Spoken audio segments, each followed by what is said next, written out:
Good evening, everyone. Good evening. And good evening, members of the public. Okay. May I remind everyone attending this meeting that the proceedings will be broadcast live on YouTube and capable of repeated viewing. As we still have to exercise care to minimise the risk of infection from COVID virus, I'm asking you to please remain seated while speaking at council this evening. So thank you very much. I will now ask my chaplain, the Reverend Marion Wolford, to say prayers. Let us pray. God of justice and mercy, we give thanks for the opportunity to serve the people of our borough. May all who are called to serve act with character and conviction, listen with understanding and wisdom, speak with charity and restraint, upholding what is right, deliberating all matters with consideration and insight. We pray for the people of our borough. May all share a vision of community which inspires all works. Help us to be a people at peace among ourselves and a blessing to others. And we pray this night for the people of Ukraine, for all those suffering or afraid, that you will be close to them and protect them. And let us keep a minute's silence as we remember all those who have died in the war.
We pray for those with power over war or peace, for wisdom, discernment and compassion to guide their decisions. We pray for the world that in this moment of crisis, we may reach out in solidarity to our brothers and sisters in need. May we walk in your ways so that peace and justice become a reality for the people of Ukraine and for all the world. And we continue to pray for all who are affected by coronavirus, those who are ill, in isolation, who are anxious, those who mourn. In their loneliness, be their consolation. In their anxiety, be their hope. In their darkness, be their light. And so may the strength of God pilot us. May the power of God preserve us. The wisdom of God instruct us, his hand protect us, his way direct us, this night and always. Amen. Amen.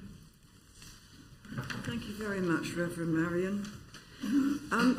Before we start, ladies and gentlemen and members, I hate to start a meeting like this, but I really must say how nice it is to see so many members of the general public in the gallery.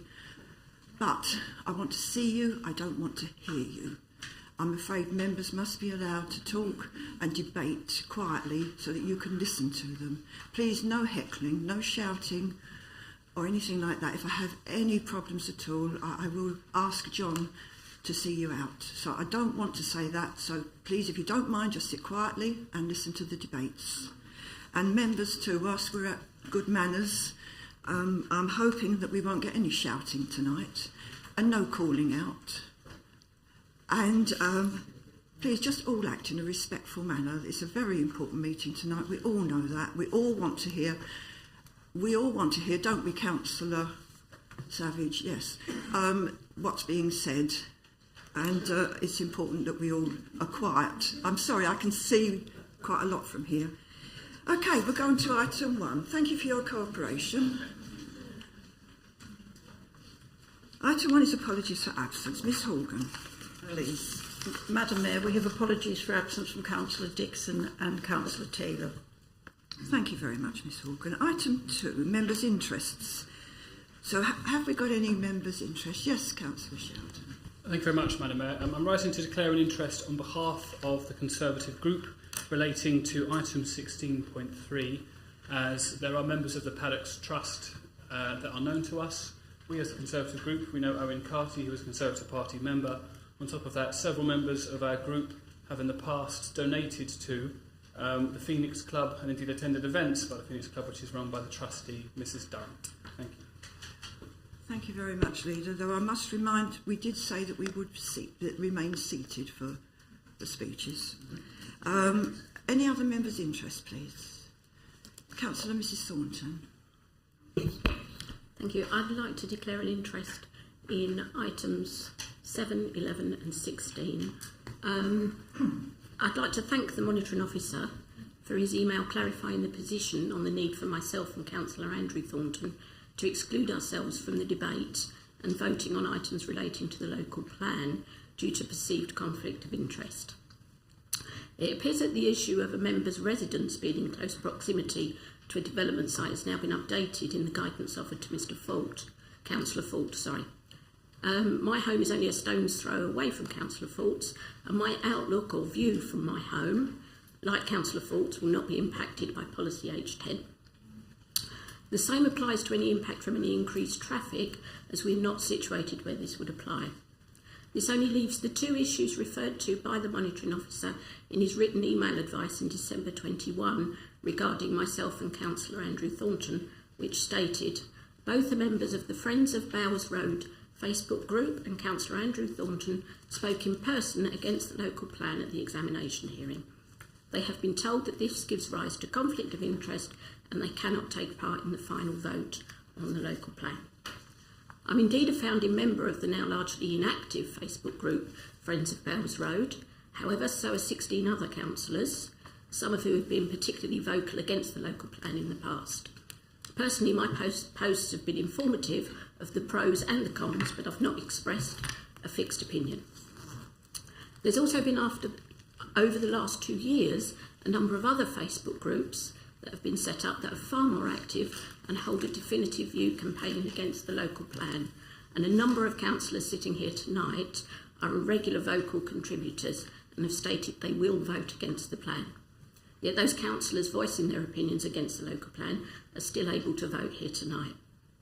Whilst I will follow the Monitoring Officer's advice and exclude myself from debate or voting on local plan matters, I do question as to why, if membership of a Facebook group constitutes a conflict of interest, his advice is not extended to all councillors in the membership of all Facebook groups that discuss the local plan. Castle Point could follow the example of other local authorities and provide a blanket dispensation that allows all members to represent their residents on matters concerning a local plan, as this has such a far wide-ranging scope. Thank you. Thank you, Councillor Mrs. Thornton. Madam Mayor, I must respond to that, as I've been mentioned by name as a monitoring officer. Thank you. Just to clarify the advice that was given to Councillor Mrs. Thornton, that is long-standing advice and is no surprise to her and has been repeated today. In relation to her home address, that is completely different from the address which is occupied by Councillor Fault, who occupies flatted accommodation in a development that has no through access and which the entry point is directly onto the A13. It isn't. The entry point is onto Catherine Road. Perhaps I could be allowed to finish. Councillor Mrs. Thornton, please don't call out. So there is, from the address which Councillor Ford lives at, there is indeed an access onto Catherine Road, but once you're within the site, there is no through access. If you live on Catherine Road, obviously that leads in to other areas, so a distinction can be shown in relation to where Councillor Ford lives and where Councillor Mr and Mrs Thornton live, which has been explained to both councillors in an email that I sent them today. With respect to membership of a Greenbelt protest group, that has also been drawn to the attention of Councillor Mrs Thornton. Immediately when she was elected to be a member of the council, that advice has not been contested up until this point, and that is slightly different from other members who sporadically make comments on other Facebook groups. If Councillor Thornton would like to inform me which councillors she is suggesting are also so prejudiced, I will give them the same advice that I have provided to her. Thank you very much, Mr. Roby Smith. Yes, Councillor Mrs Thornton. I have brought other councillors to the monitoring officer's attention when we have approached him regarding certain harassment issues, and I have sent as well to another of other officers as well copies of comments that have been said by other councillors sitting in this room. I will be quite happy to carry on and do that tomorrow and update you if you've no longer got them. Thank you. Thank you, Councillor. Harassment is completely different from a restriction which is placed on a member in relation to their membership of a Greenbelt group. I would just like to also address the Chamber in relation to the point that was raised in relation to dispensations. It is correct that previously members have applied for dispensations. Those applications were placed before the review committee and they were refused, not by me but by the review committee comprising councillors.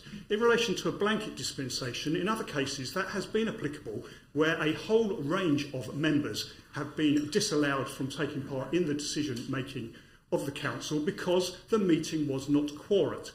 In this particular instance, this has not been agreed because the meeting remains quorate despite the 3 members who are disallowed from taking part in the decision making. Thank you very much, Mr. Andrew Roby Smith. Are there any other interests? Yes, Councillor Mr. Thornton.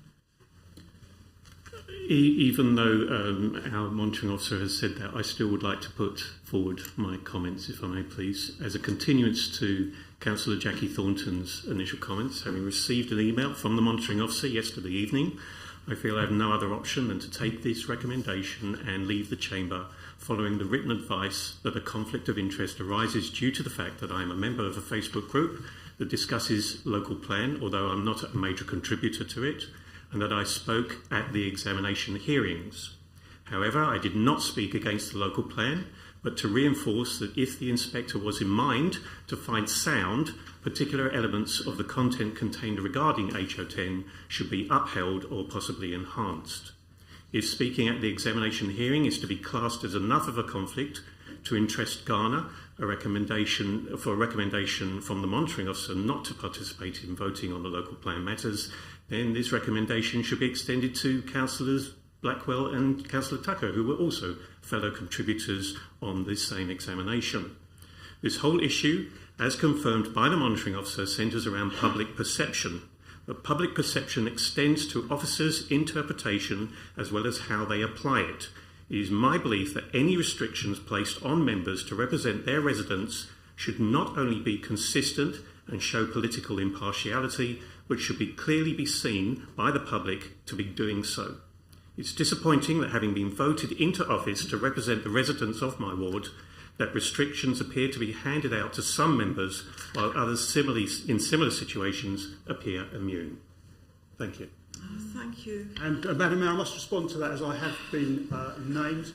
The restriction in relation to Councillor Mr Andrew Thornton arises from his comments in relation to the site which is specific to close to where he lives, Catherine Road and Felsted Road. He was aware of that restriction when he applied to and was elected to be a councillor. So it can come as no surprise to him that this restriction does apply. I would just like to also confirm that it's not me who imposes or makes the rules. The obligation lies on each individual councillor to decide whether they have a restriction placed on them or not and whether they can participate. So I don't make the rules and I don't exclude any particular member from taking part in the decision making. The obligation rests on the individual. Right. Thank you, everybody. And this is before the local plan starts. Yes, Councillor Riley. Thank you, Madam Mayor. Like the previous councillors, I need to declare an interest which relates to the agenda item 11 around the local plan.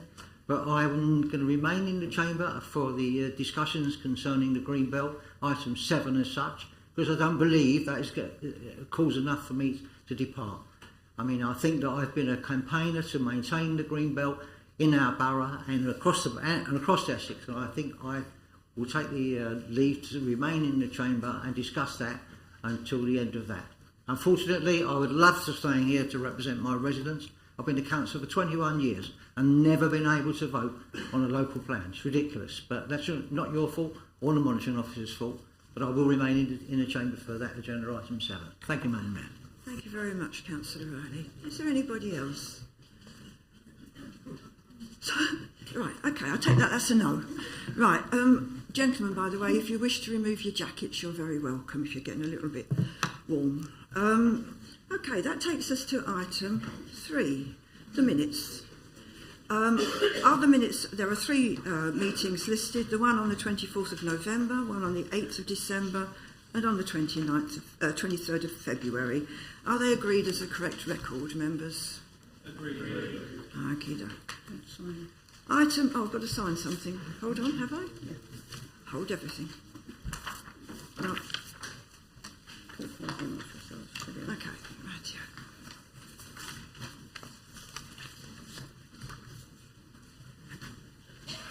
There we go. Is that it? Thank you. And another one. Signing my life away. There we go. Is that right? Thank you. Perfect, thank you. Okie dokie. Okay, item 4, Mayor's announcements. Well, gradually, obviously, things are getting better. And we're learning to live with COVID. I'm getting out and about a lot more than I did. And frankly, I'm so impressed with being able to get around in the borough. Our businesses, our volunteers, our organisations are absolutely terrific, and it's wonderful to be able to get around, and frankly we should all be so proud of our Castle Point. It's a terrific borough and we've got a wonderful community here, and I'm really glad of the opportunity to get out and see people. I've got some dates for your diaries. I've got a civic commemoration and Thanksgiving service with the Reverend Marion on Sunday the 3rd of April at the Salvation Army Temple at 2:30 for a 3 o'clock start. I've got a St George's Day celebrations with Canvey Community Choir on Saturday the 23rd of April at St Nicholas Church at 7 p.m. And my civic charity dinner is on Friday the 29th of April at the Oyster Fleet, and that's a 7 o'clock start. So I mentioned our community carols at our last meeting, and I think you'll all be pleased to know that we did a fundraising as usual for cancer research, and we raised over £1,000 that night, which I think is absolutely brilliant, and my thanks to all of you. Work is progressing on plans to celebrate Her Majesty the Queen's Platinum Jubilee in June, but we'll have to let you know further details in due course. That brings me to item 5. Item 5 is a question has been received from Mr Muller, a resident to the leader, sent to the leader of the council. Well, I'd like to just remind everyone of the procedure. The question will be asked and answered. There is no discussion or debate, and there won't be any supplementary questions. Mr Muller has asked the Chief Executive to put the question. So, Mr Grant, please, would you deal with this? Thank you, Madam Mayor. The question is as follows. Apologies. Thank you, Madam Mayor. The question is as follows. I would like to ask the Leader of the Council what he intends to do about the false allegations that Councillor Simon Hart made against Councillor Blackwell and myself. The Leader is fully aware of these false allegations, and as far as I can know, nothing has been done. Thank you, Madam Mayor. Thank you, Mr Grant. Leader, would you like to reply, please? Thank you very much, Your Worship, and yes, thank you, Mr Muller, for your question. I'm afraid my response must remain the same as I have expressed to Mr Muller in person, and I think over the phone on a number of occasions, and that is it is inappropriate for the Leader of the Council to be the one to determine or indeed to investigate complaints made regarding members of the council. That responsibility rests solely with the monitoring officer, and I would encourage anybody who has any concerns or complaints raised regarding any member of this council to address the monitoring officer with them. Thank you. Okay, thank you very much, Leader. I'm sorry. I did no. Hold on. I presume you're Mr. Muller. Sorry? Okay, I'm sorry. I will have to ask you to leave if you will. So, would you please? Excuse me. That's enough. Please leave.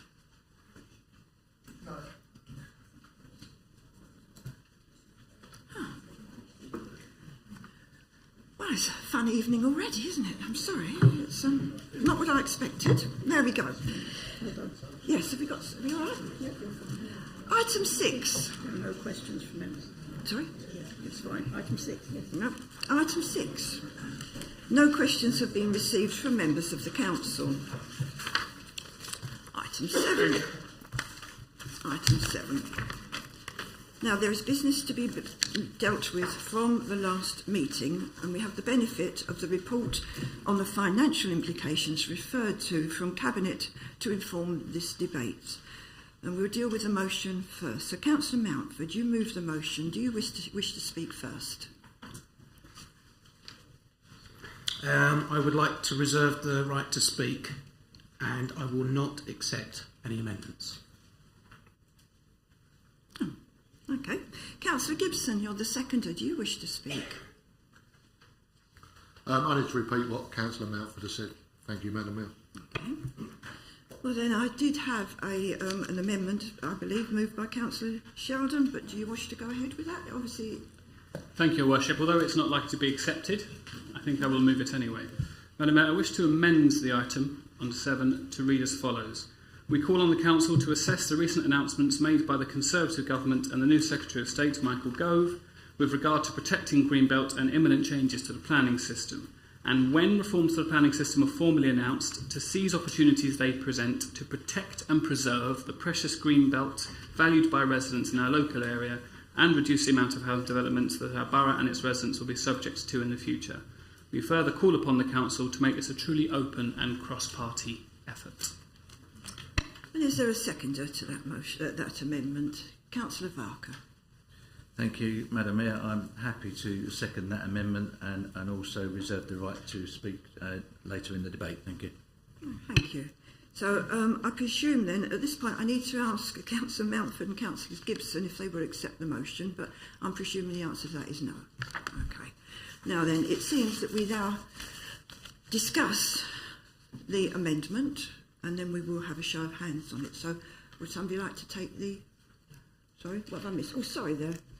Madam Mayor, we just need to confirm in relation to interest who's going to remain in the chamber, who's not. I've heard Councillor Riley state that he would remain in the chamber. I haven't heard whether Councillor Thornton intends to remain or leave. He did declare an interest at the commencement of the proceedings and should take no part in the vote.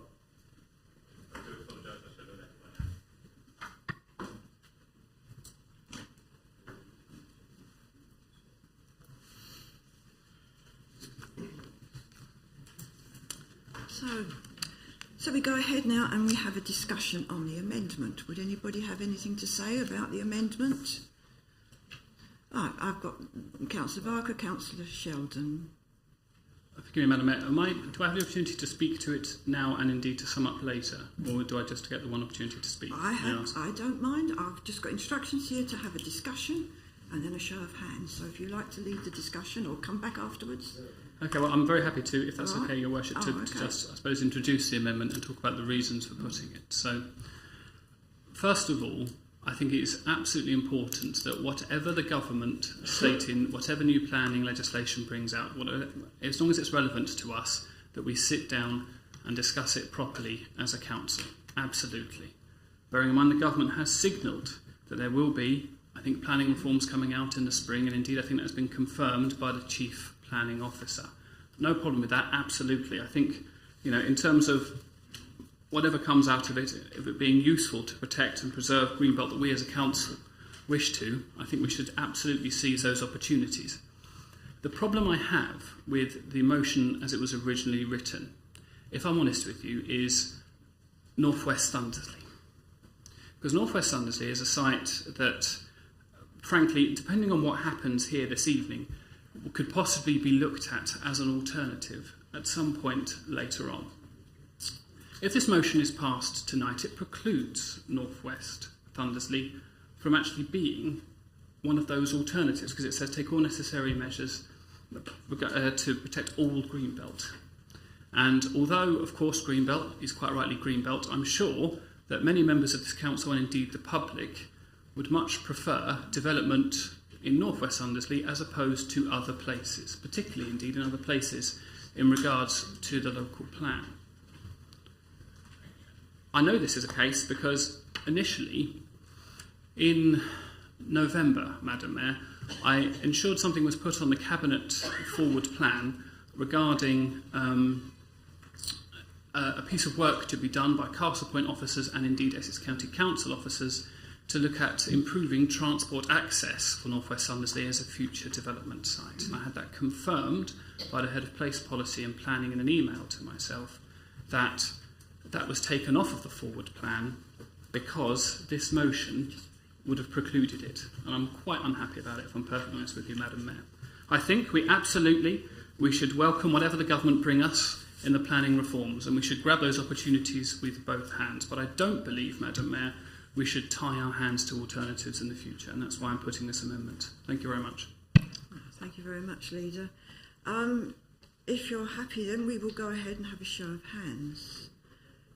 Anybody got anything? Yes, I didn't know if you wanted to come back, Councillor Barker, but you do. Right. Go, Councillor Black. Yeah. Yes, go ahead. Yeah. Thank you, Madam Mayor. So, I'm afraid, obviously, that I can't actually agree with the original motion. Very simply, in order to carry out the various requests that have been made in this motion, could inadvertently lead this council to no longer having an emerging local plan. This would leave this borough completely unprotected against speculative development and intervention. We would have no protection or control on the number of properties built or sites or areas that they could be built on. I appreciate this motion was made some time ago, and I understand that Councillor Mountford has in fact been made aware of the detriment this motion could cause this borough. The report in front of us, some 19 pages, further outlines the many reasons that the motion should not proceed, and I therefore obviously cannot support it because of those potential outcomes, and I would respectfully ask him if he would withdraw the motion. Thank you. Thank you very much, Councillor Barker. Councillor Gibson. Yeah, thank you, Madam Mayor. I mean, I'm struggling to understand really where Councillor Barker's coming from. In a couple of hours' time, there may be an unadopted local plan. We don't know that yet. But this amendment, to me, is almost a carbon copy of our motion that is item 16 on the agenda. So I don't see no reason why we should wait till then, and then we can discuss it further then. But I am 100% with Councillor Mountford that I do believe there should be no amendment to this motion. Thank you. Thank you very much, Councillor Gibson. Councillor Blackwell. Thank you, Madam Mayor. Madam Mayor, I can't accept this amendment. I think this amendment is just delaying tactics, just trying to delay the democratic vote on the local plan. I mean, he keeps throwing in this North West Thundersley. He knows that's a no-goer for many years to come, simply because Essex County Council are not in favour of it. And he talks about, let's all protect our green belt. Well, if they hadn't voted in the plan, we wouldn't be sitting here tonight. And that's and that is the real fact of it. Excuse me, Councillor Blackwell. That's enough. All right. Another time. I said no more, please.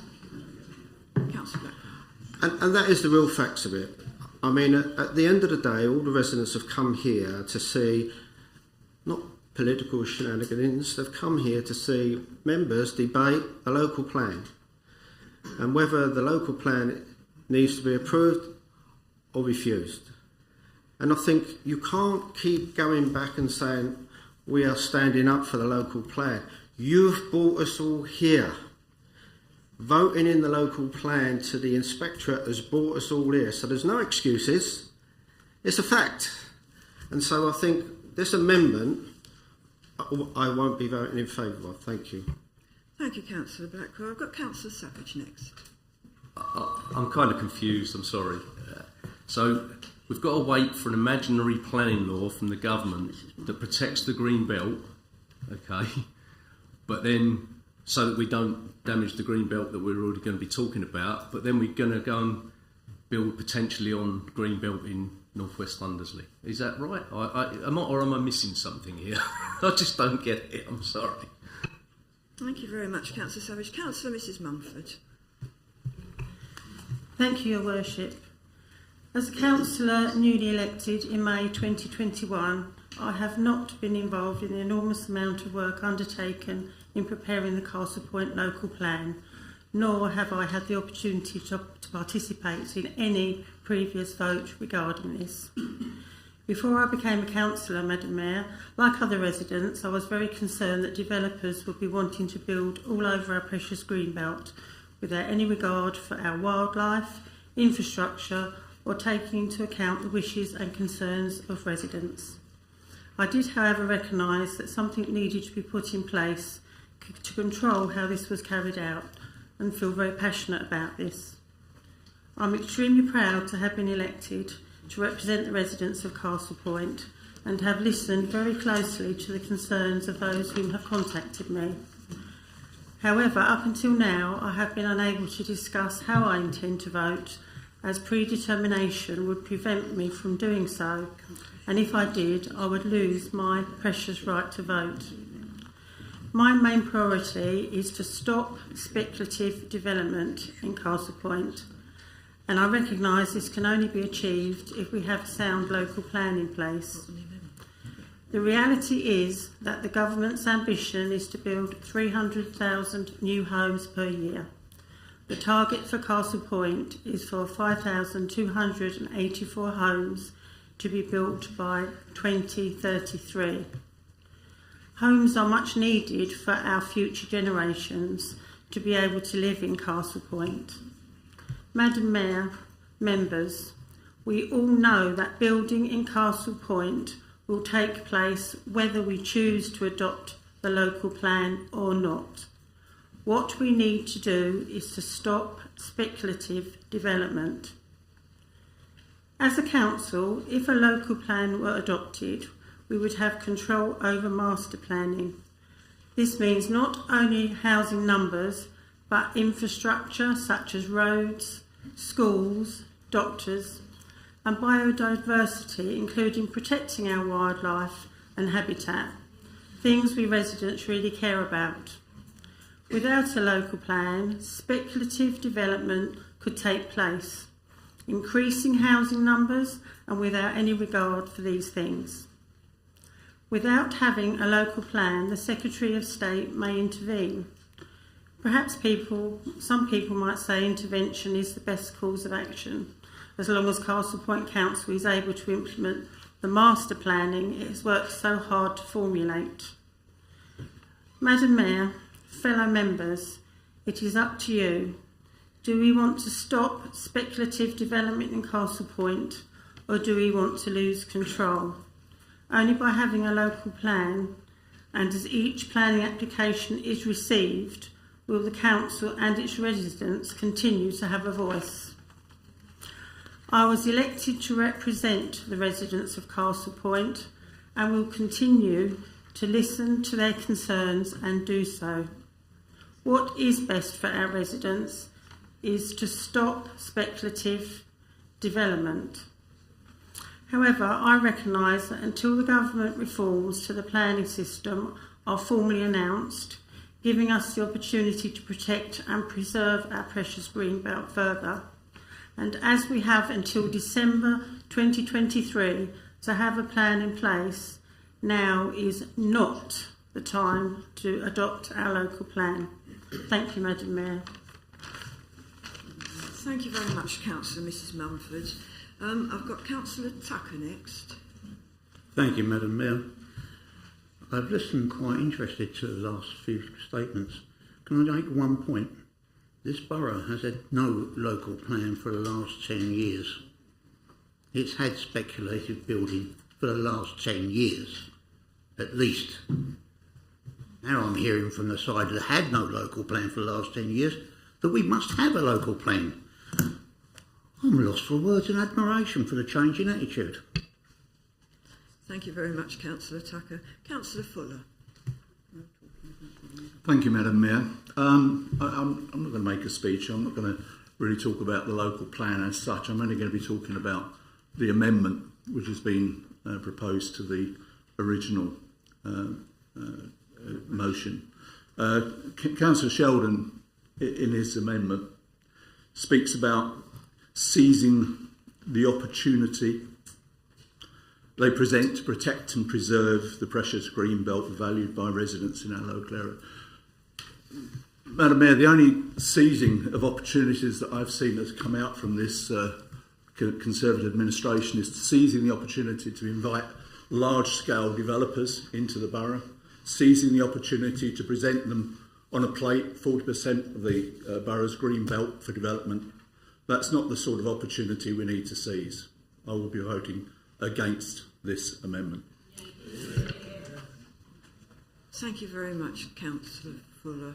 I'm going to ask Councillor Mountford if he wishes to reply on the amendment. Oh, I'm sorry, have I missed somebody? Sorry? Oh, sorry there. Sorry, Councillor Hart, I missed your hand there. Sorry. Thank you, Madam Mayor. I'd just like to comment on Councillor Blackwell's statement about we are here tonight because we voted for the local plan. If we hadn't have voted for the local plan at that time, we probably wouldn't be here because we would be under intervention and someone else would be doing local plan. Thank you very much.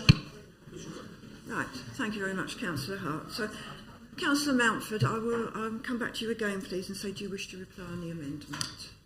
No, let's just go to the vote, please. Right, so let's have a vote then on the amendment. Have a show of hands, please. Sorry, Madam Mayor, could we have a name vote? What, just on this one amendment? Yes, please. Five. I need press for 5. Well, apparently we need 5 to agree to the named vote. Okay, we will have a named vote then, Councillor Gibson. That's absolutely fine. Miss Horgan, you're in your hands on this one. Thank you. Yes. Just to be clear, Madam Mayor, this is a vote on the amendment. Councillor Acott. Councillor Anderson.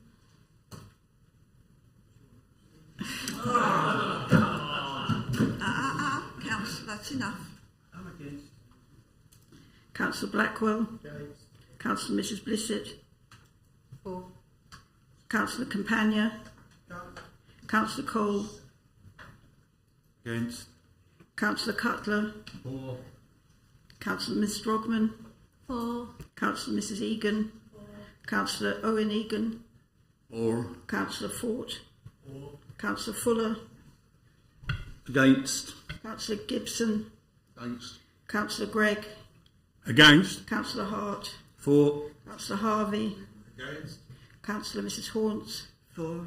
Councillor Isaacs. Councillor Johnson. Councillor McLean. For.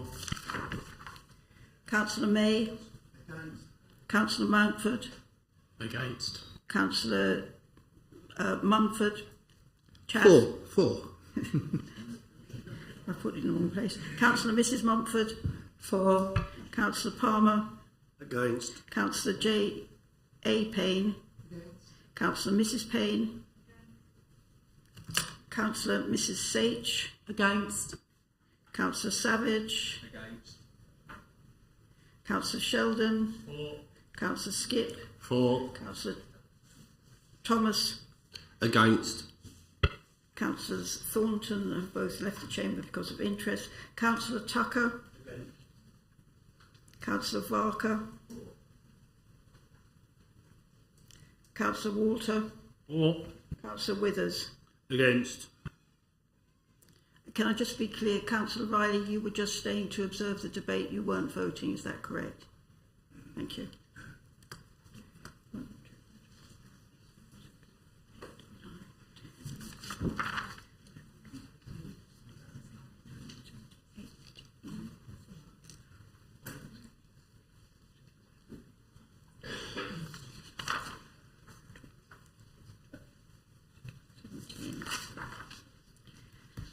voting was 17 for the amendment, 18 against and 1 abstention, so the amendment was lost. Thank you very much, Ms Organ. So, Yes. with the amendment being lost, we now revert back to the original motion.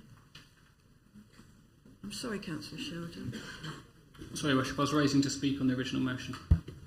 Okay, sorry. I'm just saying we're now reverting to the original motion, and if you wish to carry on the debate, I will take further comments if anybody wishes to speak.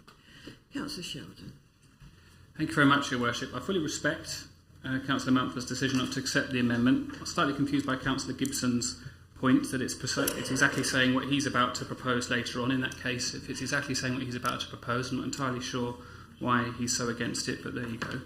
A couple of points to make in regards to some of the things that have been raised so far, particularly regarding the amendment. So first of all, absolutely right, Councillor Blackwell, nobody is here to listen to politics. People are here to listen to have the future of this borough decided. Absolutely, I very much agree. In regards to Greenbelt in particular and it being here, now you've been consistent, absolutely, in voting against every local plan suggestion that's been brought forward from this side of the chamber, including the 2016 plan that had no Greenbelt in it whatsoever. None at all. That fell because of duty to cooperate. So that doesn't necessarily suggest, a massive desire to protect Greenbelt. To me, it suggests politics, on the other hand. I've also heard a couple of members, in essence, give speeches to suggest that what we should do instead in Castle Point is not have a local plan at all.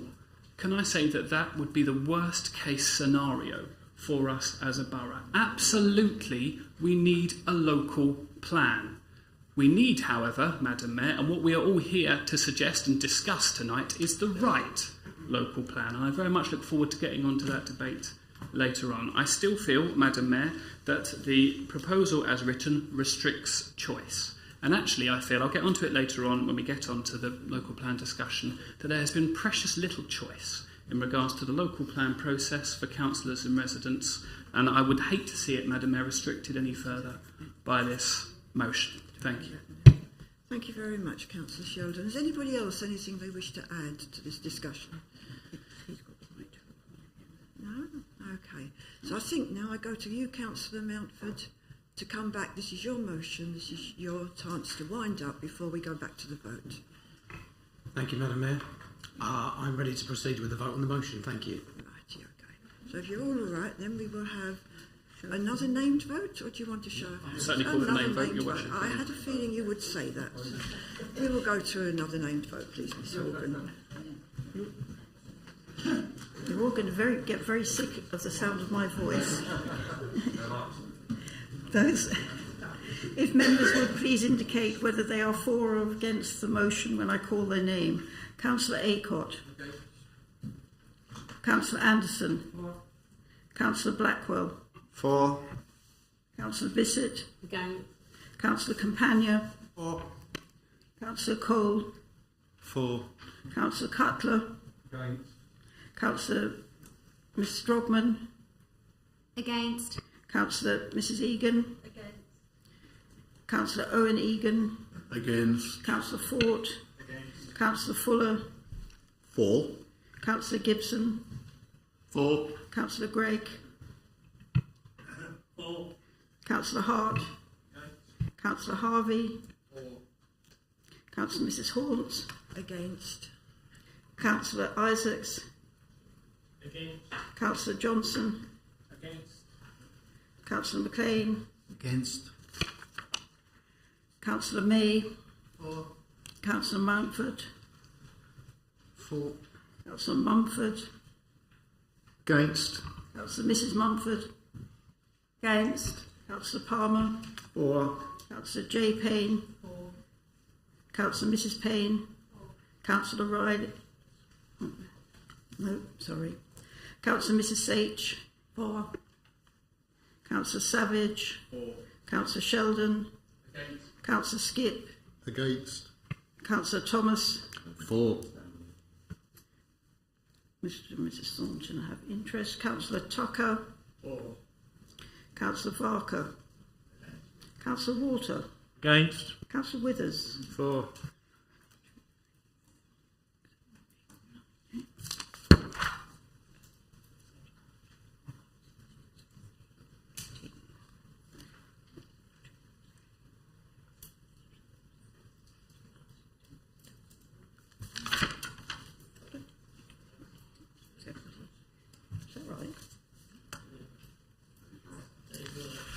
So I've got 18 for and 18 against. Madam Mayor, you have casting vote. I've got to vote against. Thank you. The motion's lost. We'll move on to the next business. Wow. Okay, this takes us on to item 8. There are no urgent decisions. Settle down, members, settle down. Local plan hasn't come up yet. There are no urgent decisions taken by Cabinet. Item 9, there are no recommendations. And item 10, there are no references from committees. Thank you very much, Councillor Riley. Which brings us to item 11, which is the new Castle Point local plan. Now we have an item before Council. Mr Grant, will you please present this item? Thank you very much, Madam Mayor. Members of Council, if you'll indulge me a few words by way of introduction. I present to you a detailed and comprehensive report on the adoption of the new Castle Point local plan. It describes in full the process that has culminated in the Planning Inspector's final report of the 3rd of March 2022, declaring the new Castle Point local plan to meet all legislative requirements and to be sound. The public examination is now concluded. The decision before the Council is to adopt the plan. If the Council chooses not to adopt the plan, then the Secretary of State may use his default powers under the Planning and Compulsory Purchase Act 2004 to approve the plan. If he chooses not to, the Council at a later date will need to decide what to do next. The local plan forms a central component of the Castle Point Borough Council's policy framework.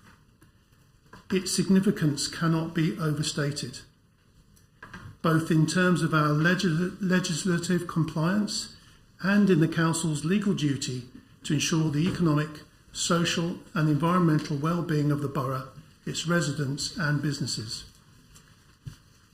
Planning law requires that decisions are made in accordance with an up-to-date local plan. With it, the Council retains maximum control over development. Without it, the Council does not. Full Council must discharge its functions under Article 4 of its Constitution in adopting and approving its policy framework, including a key decision on the new local plan. In exercising my statutory duty as Chief Executive, I have properly placed the report on the new local plan at agenda item 11 before you.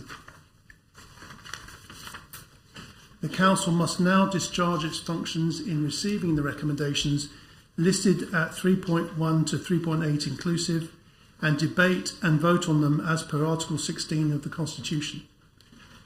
For the avoidance of doubt, the recommendations are: 1. To consider the content of the Inspector's final report into the examination of the new Castle Point local plan as set out in Appendix 1. 2. To adopt the new Castle Point local plan 2018 to 2033 as set out in Appendix 3, incorporating the main modifications as set out in the Inspector's final report and other additional modifications as set out in Appendix 2, and that the new Castle Point local plan replaces the Castle Point local plan 1998. 3. Subject to recommendation 2, that the Council approves policies map, see Appendix 4, that it be published alongside the new Castle Point local plan 2018 to 2033. 4. Subject to recommendation 2, to note the content of the sustainability appraisal and habitats regulations assessment, HRA. Shall I pause, Madam Mayor? I failed.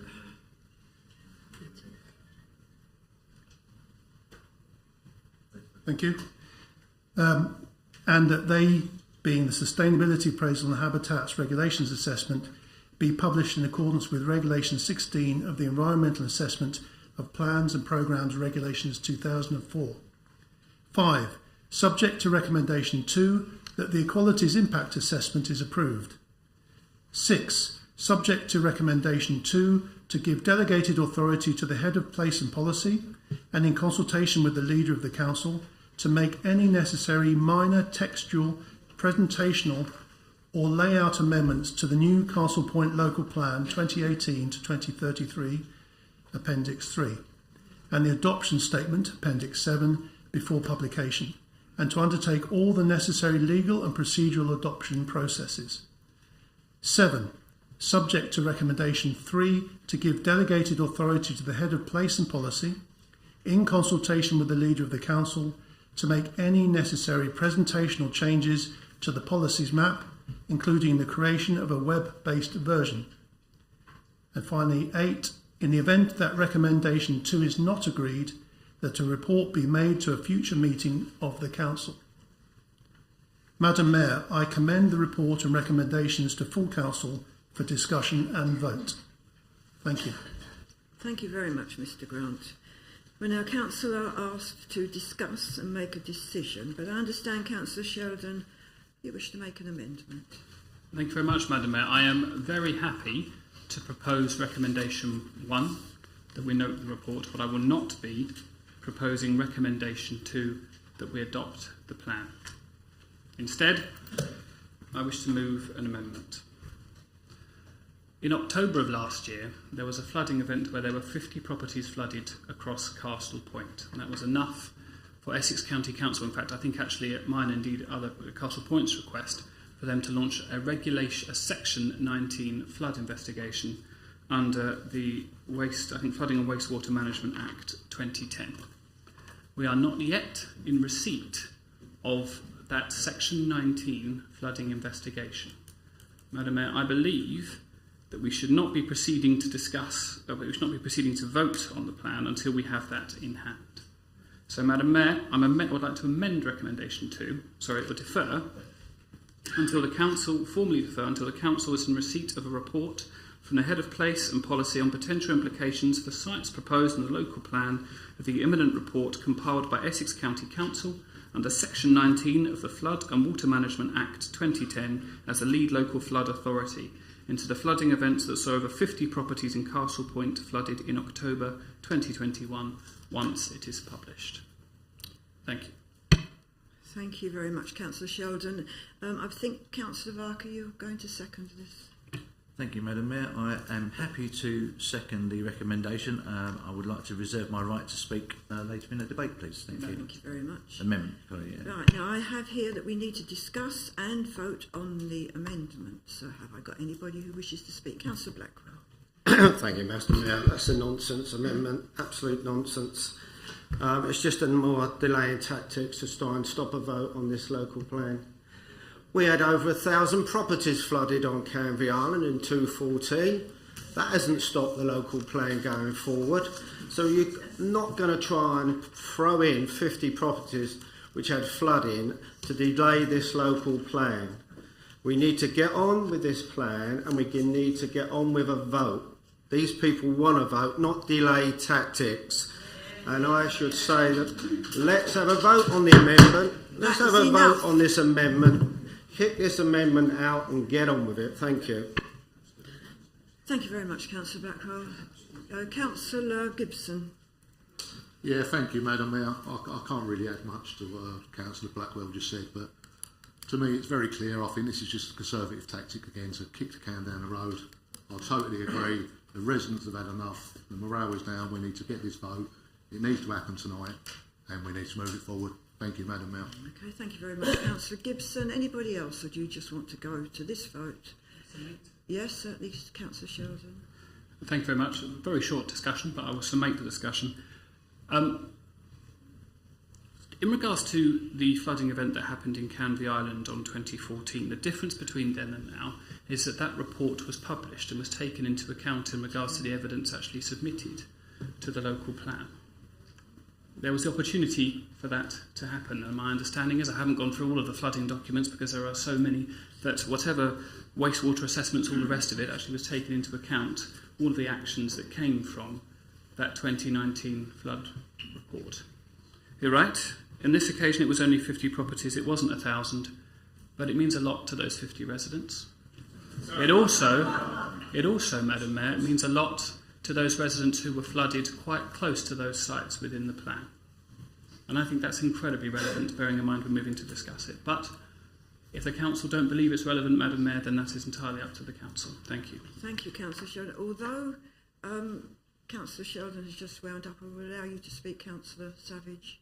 This is the last one, then we'll go to a vote. I'm just interested in Andrew's sort of concern for residents with respect to flooding, because Claire Taylor was very concerned when her house was a river was running through her house during that flooding very recently. That came about because Redrow, when they built on Ashcroft Place, had actually raised the level of the soil there by over a metre. Okay, and also the residents of Downer Road North are really concerned when the properties that were built on one bungalow behind their houses, where they took down all the trees and their gardens are now like bogs. You know, so I do feel for all of those people who were flooded, Andrew. But I'm really sorry. It's just a delay in tactics. Let's just get on with this vote and give these people, you know, some understanding of where we're going. Thank you very much, Councillor Savage. I'm going to just go back on my word because I know Councillor Palmer hasn't spoken yet this evening, so I'm just going to give you the opportunity. Last one, though. I would like to say that when those 1,000 bungalows were, or 1,000 properties were flooded on Canvey Island, my bungalow was one of those, and it was the third such incident in 18 months. And if the inspector didn't take it into consideration when he made his deliberations, what makes you think 50 are going to make a difference? Thank you. Okay, thank you very much, Councillor Palmer. So now we're going to have a vote. A show of hands? No, let We me have a guess. named vote, please. I had a feeling Thank we were you, going to say Madam that Mayor. again, Councillor Gibson. Named vote it is. Sorry, Miss Horgan. You'd find. Sorry, you got the 5. Yes. Madam Mayor, if I can just interject, I do think as a point of procedure, members need to understand exactly what they're voting on Right. here. It was indeed an amendment, but it is a proposal to defer the report, the substantive report tonight. So it was indeed an amendment and also a proposal to defer the local plan report. Lovely. Thank you very much for making that clear. Okay, so now we have yes, Councillor. Forgive me, Your Worship. Sorry, forgive me. That was not my intention. My intention was not to defer the entire report. It was simply to defer a vote on recommendation 2. Forgive me. It does say recommendation 2. I quite agree. So can we go ahead and have this named vote, please? Thank you. Madam Mayor, if members would please indicate whether they are for or against the amendment when I call their name. Councillor Acott. Councillor Anderson. Against. Councillor Blackwell. Against. Councillor Mrs Blissett. Abstain. Councillor Campagna. Councillor Cole. Councillor Cole. Against. Sorry. Councillor Cutler. For. Councillor Ms Drogman. For. Councillor Mrs Egan. For. Councillor Owen Egan. For. Councillor Fort. For. Councillor Fuller. Against. Councillor Gibson. Against. Councillor Gregg. Against. Councillor Hart. For. Councillor Harvey. Against. Councillor Mrs Horns. Abstain. Councillor Isaacs. For. Councillor Johnson. For. Councillor McLean. For. Councillor May. Sorry. Councillor Mountford. Against. Councillor Mumford. Abstain. Councillor Mrs Mumford. Abstain.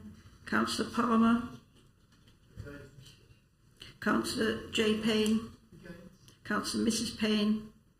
Councillor Mrs Sage. Councillor Savage. Councillor Sheldon. Councillor Skip. For. Councillor Thomas. Against. Councillor Tucker. Against. Councillor Varker. Councillor Walter. Abstain. Councillor Withers. Against.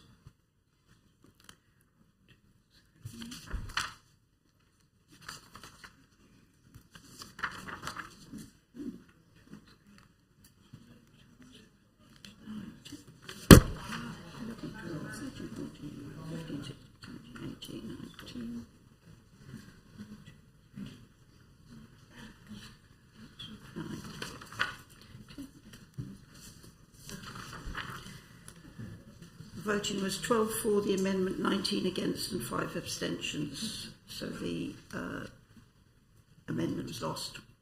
Okay. Now then, I believe that brings us on to the important part of the evening. So the rest of it hasn't been, of course it has. We're now going on to vote on recommendations 1 to 7.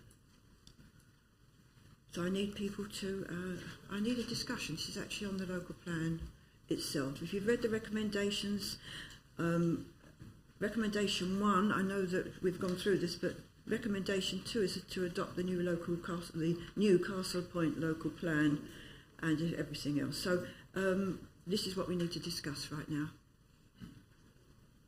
Now please, who wishes to talk with this local plan?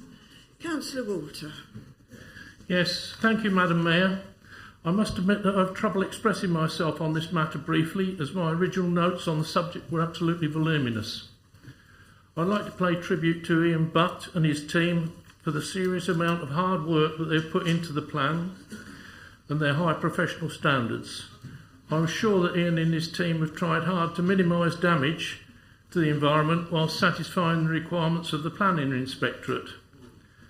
However, do you mind if I talk, please? However, our planning system seems to be a leftover muddling through from the 19th century, rehashing of old legislation rather than a computerised 21st century. Our present system relies heavily on what I would call salami slicing, nobody missing a slice off the cut loaf or just cutting away another piece of nature. Successive government legislation is based around this principle, and another relevant analogy is finally getting to where the straw has broken the camel's back.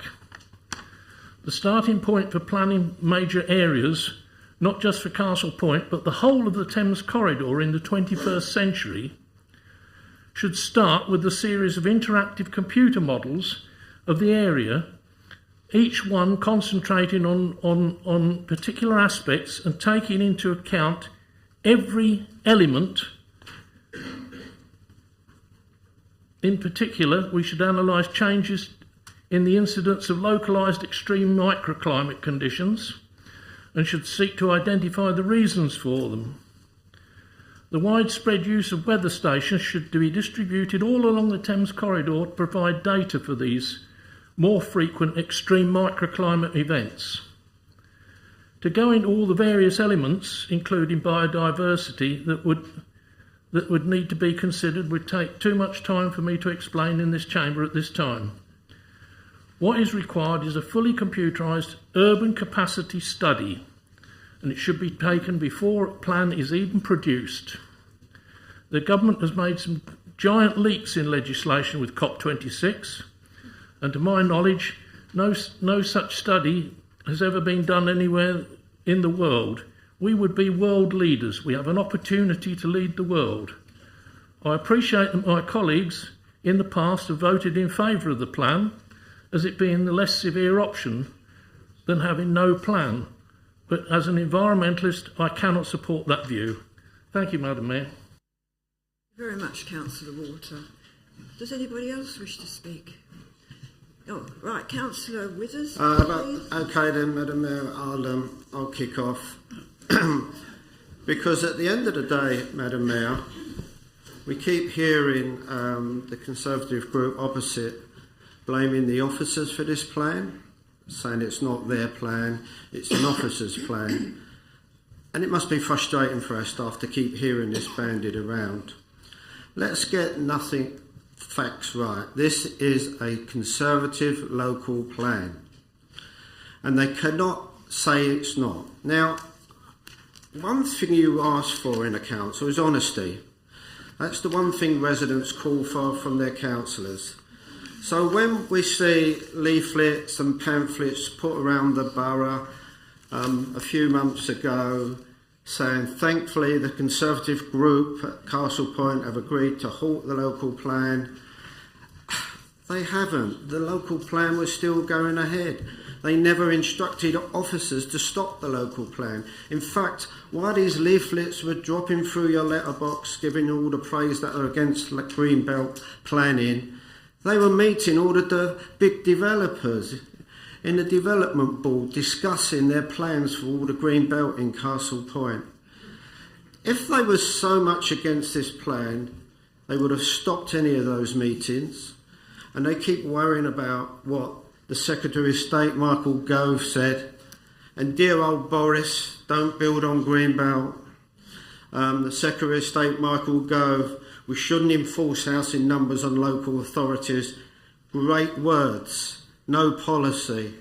But what I will say this, if these two persons are true to their word, then what have we got to fear by turning this plan down? Turn it down and say, well, Boris said don't build on Greenbelt, and Gove said you don't have to have all them houses. So there's only one way for this plan to go, I'm afraid, tonight, and that's out.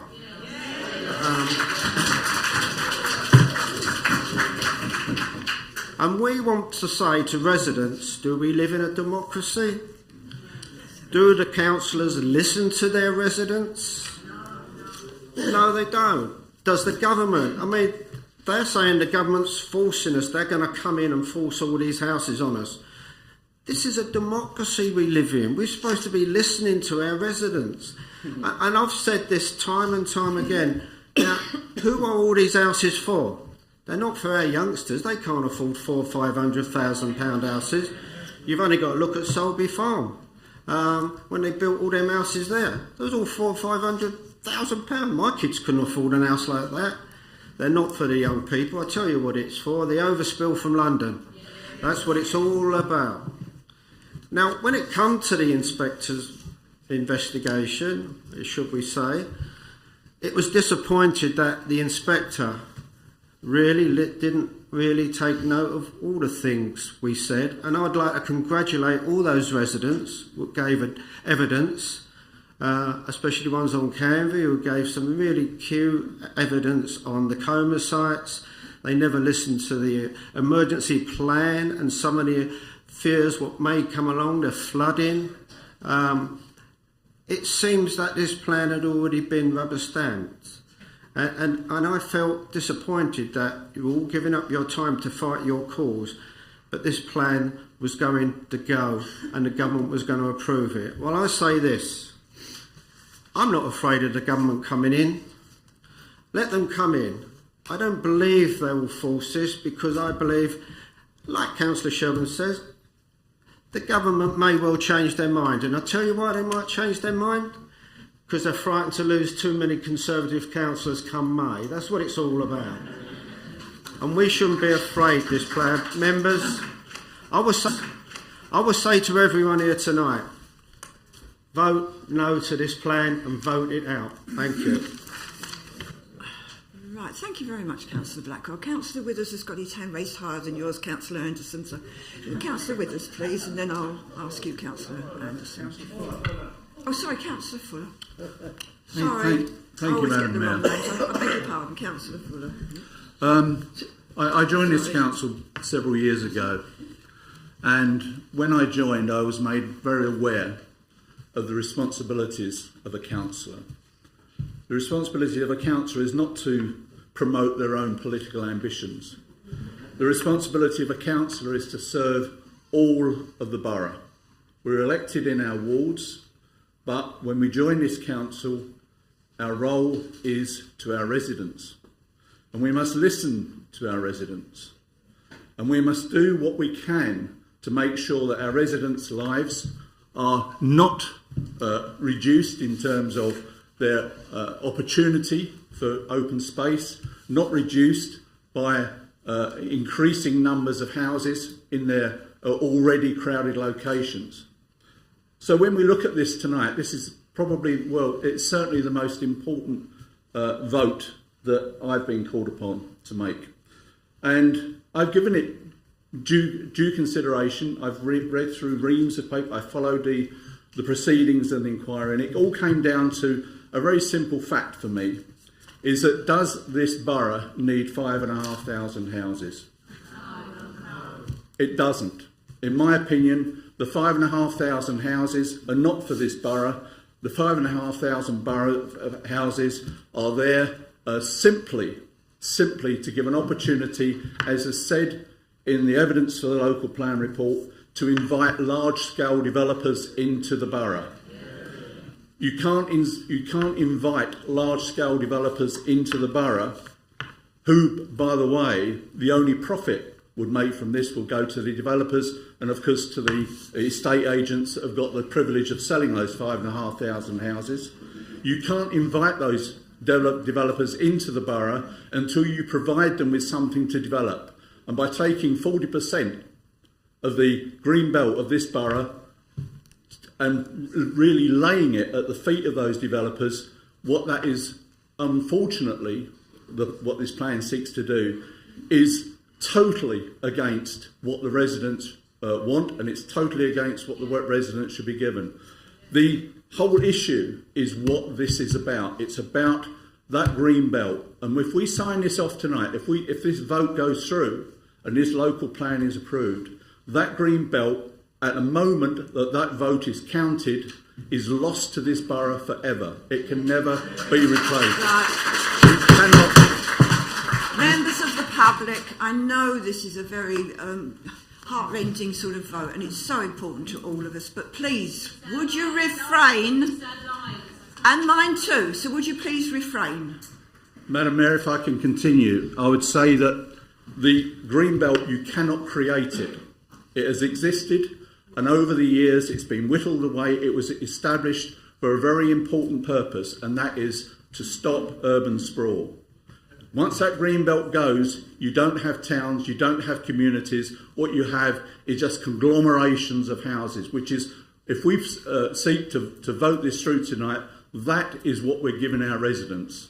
And it should not be done, and it must not be done. Furthermore, finally to say, I don't have children, but I have a lot of nieces, I have great nieces, and I would never, if I vote, and they live in this borough, I would never be able to look them in the face again and tell them, yes, I voted for all of that loss of that green belt, simply to allow thousands of houses to be built in this borough for people who have got absolutely no connection with this borough. Madam Chairman, I will be voting against this plan. Thank you very much for that, Councillor Fuller. Right, I've got Councillor Anderson next.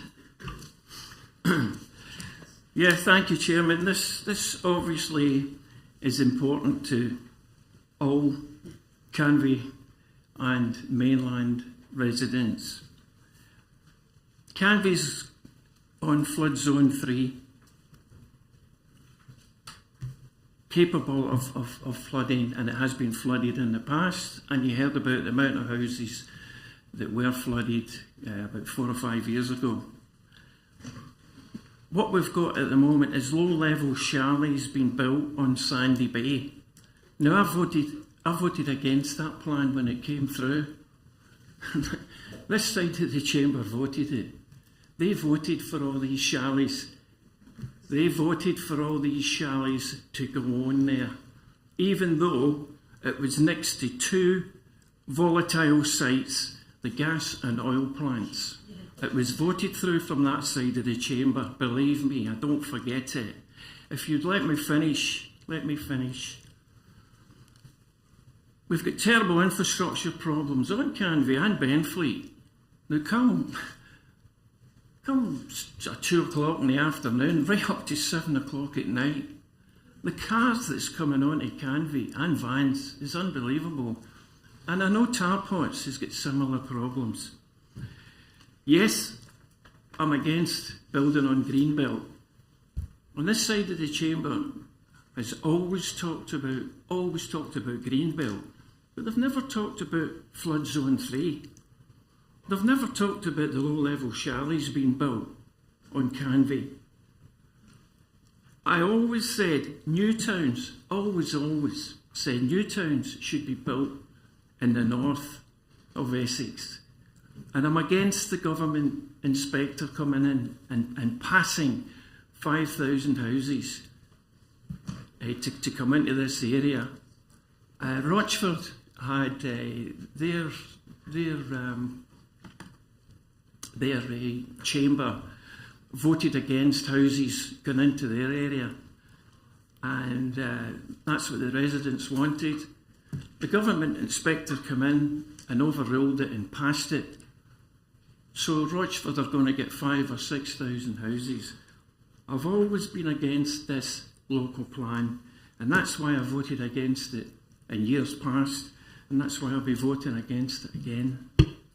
Thank you very much, Councillor Anderson. I've got Councillor Savage, Councillor Gibson, Councillor Mumford and Councillor Sheldon. So, Councillor Savage, please. Along with Councillor Fuller, when I stood last year, I stood for various reasons. One was because of the lies that were being told to the residents of this borough by councillors within this chamber and people who have since gone.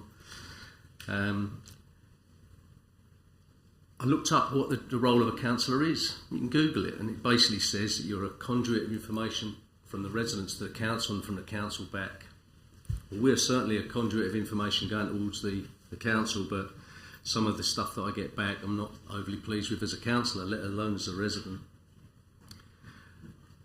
I do worry about the green belt in our area. I had horses in this area. We moved them away because of the fear of Jotmans being built on. But it ain't my primary reason for disliking what's in this local plan, believe it or not. And along with Councillor Anderson, my primary reason is because of those 2 coma sites down on Canvey. I spent 40 years in the oil and gas industry, the last 12 years of which was as a health, safety and environmental professional. So I was investigating incidents on gas plants, on oil rigs, on boats, onshore and offshore. Some of them were horrific. Now, we don't need to know or be reminded of incidents like Piper Alpha, 167 people dead, or Flixborough, 28 dead. And Flixborough, by the way, 1974, okay, built in the middle of nowhere, okay, that damaged 2,000 houses and surrounding towns and villages, that explosion, and blew out windows 12 miles away. Now, when Corrigan Refinery, Cat Cracker, blew up in 2005, that took tiles off the roof of my bungalow. I'm 4 miles away, and I know that because they refused to put those tiles back on. Okay. Now, if I pan round to the left looking out of my son's bedroom windows, I look straight at Oikos. Oikos isn't the problem for me. Calagas is the problem for me, because if you get a major explosion in a Cala plant, you get a thing called a BLEVE, a boiling liquid escaping vapour explosion. These things are huge. They make Buntsfield look small. And in fact, an explosion in 1984 in Mexico City, a Pan Am jet flying into Mexico City, and you can Google this, the day the sky caught fire, a film was made about it. The Pan Am jet actually diverted back to America because they thought that Mexico City had been nuked. That was how big that explosion was. And guess how many people were killed in that explosion, residents included? 500 residents. 500 people around that plant were killed. Now, you've got no major accident emergency plan for Canvey. What will happen in an explosion like that, okay, is you'll have loads of people running away from that fire, but you'll get the lunatics with these things who want to go down there and film it. So they'll all get to Sadler's Farm, they'll block the road up, and none of the emergency services will be able to get down there, if they can get through tar pots because Anglian Water have got the road up, or if they can get down Essex Way because the power networks have actually got the road up, or, oh no, don't worry, we'll go round by the station. No, sorry, we've just flooded underneath the railway bridge because we've had...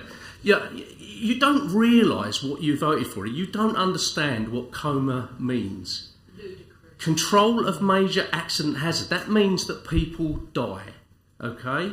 So think very, very wisely about, A, putting properties immediately next to that plant, but putting properties, any more properties on that island at all at this moment in time. Okay, I don't need to be told as a resident living on the high road on Facebook when there's an accident on Canvey Way, because I can't get off my driveway.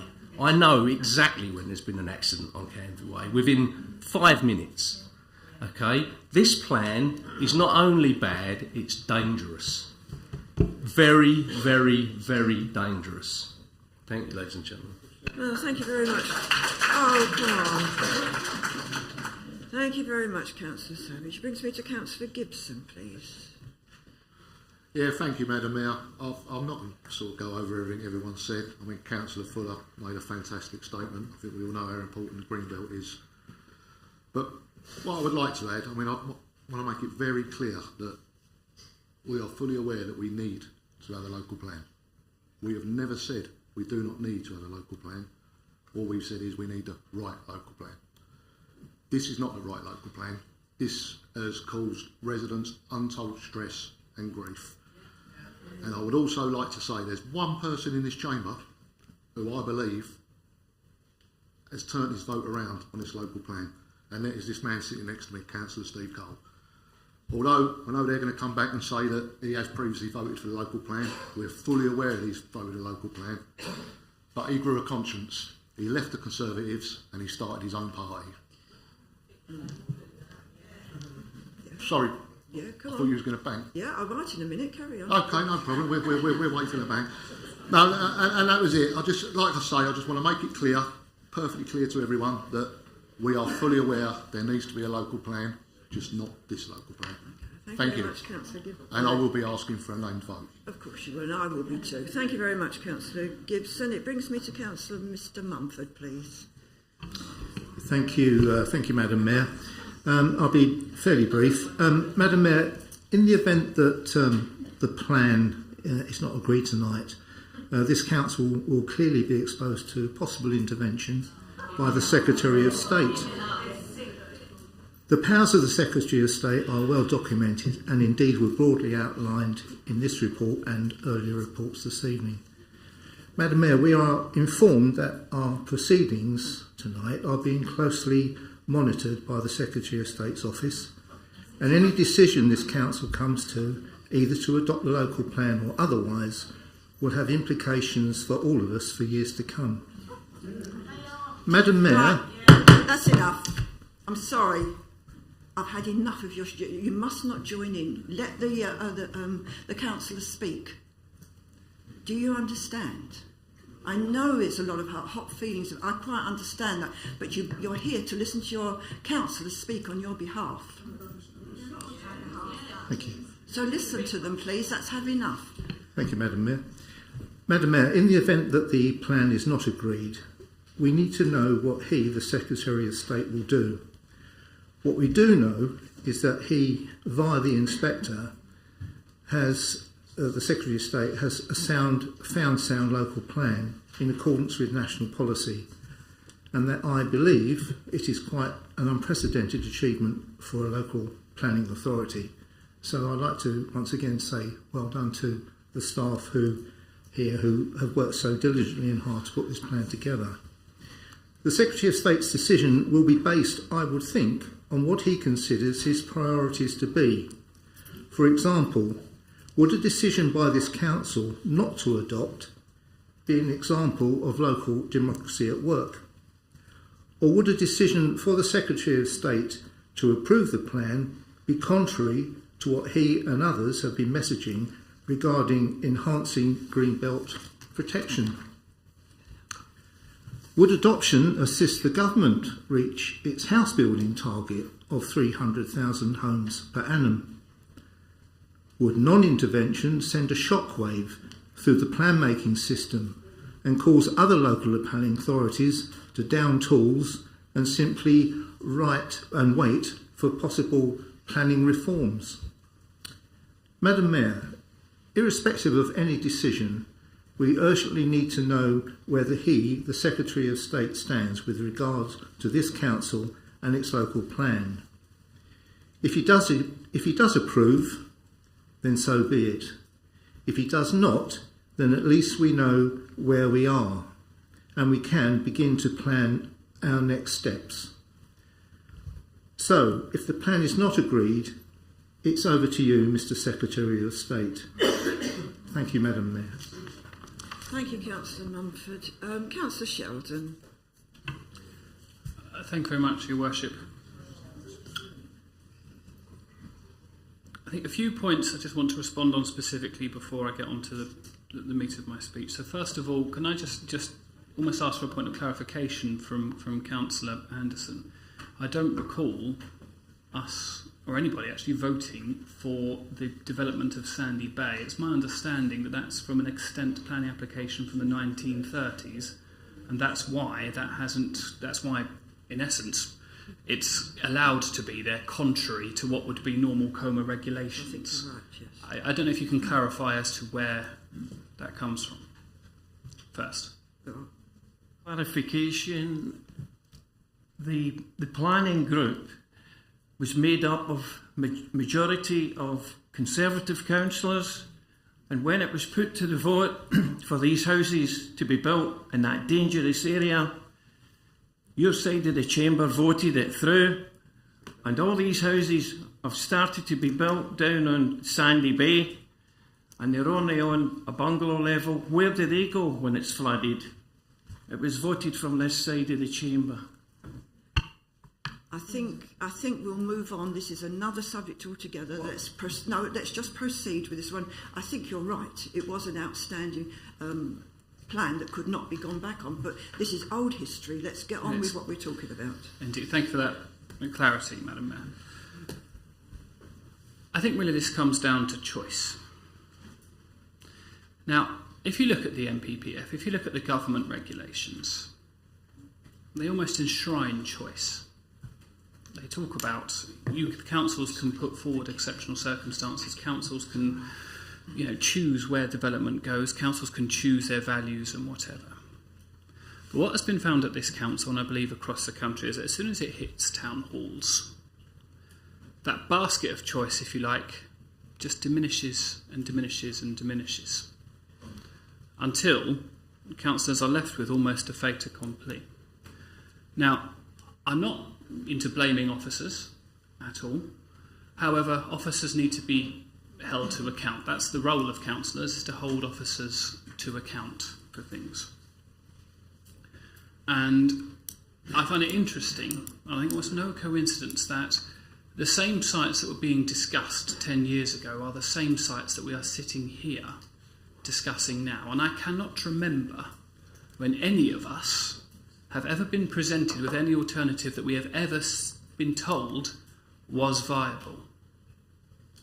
Now, this is an exam set by the government. That's what a local plan is.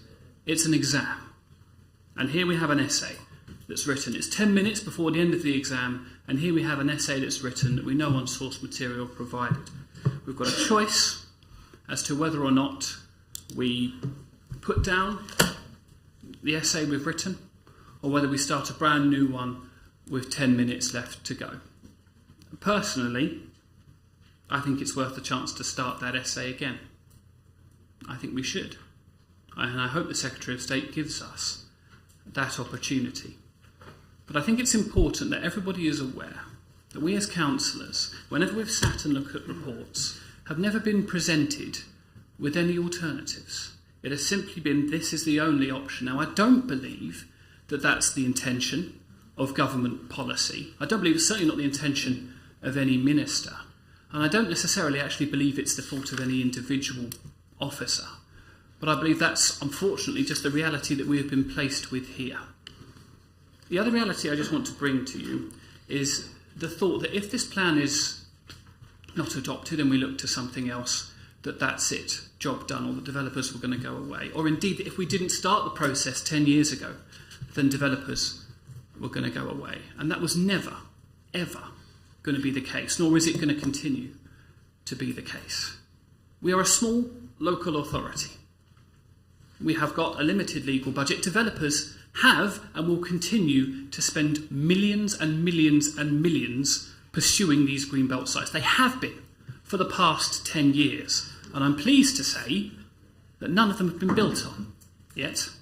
And actually I would urge councillors to think very carefully about the next stage, to actually work out what is going to be the best way to stop them building at the next stage. If we can, if that's what you are inclined to do, as personally as I am and as I have fought for the past 10 years. We need to very, very quickly, Madam Mayor, I think, move on. We need to start looking at alternatives to this local plan very quickly. Now, Councillor Blackwell raised the fact that there's been literature that's been put out saying that we would not be voting, we would not bring forward the plan for adoption. And we haven't. Since this administration has come in, we haven't put forward the plan for adoption. This item on the agenda was not something I, as leader, put on here. In fact, actually, if there was a vote to defer it, we wouldn't be sitting here discussing it now. And that's exactly the vote that we put forward. You have had the majority. The independents have had the majority on this since May. In fact, we've had Facebook posts out saying that you were going to withdraw the plan way back in September, Councillor Blackwell and Councillor Cole, and that hasn't happened. So let's not believe here that we are only here because of a Conservative group of councillors, because we are here. You have had the majority for that time. You are the ones putting forward this vote now. We've got a big decision ahead of us. We've got a big decision ahead of us here tonight. And I hope we all vote with our consciences. I know I am. I'm not going to be voting for this plan tonight. And I hope we all vote with our consciences. And I do hope that at the end of it, the residents get what they want and what they deserve from this borough, Madam Mayor. Thank you very much. Thank you, Councillor Sheldon. I have got here Councillor McLean, Councillor Tucker, Mrs Sage, Varker and Councillor Blackwell. Are you coming back? Oh, I saw you sort of... I would just like to clarify something, Madam Mayor. Sorry? I thought you...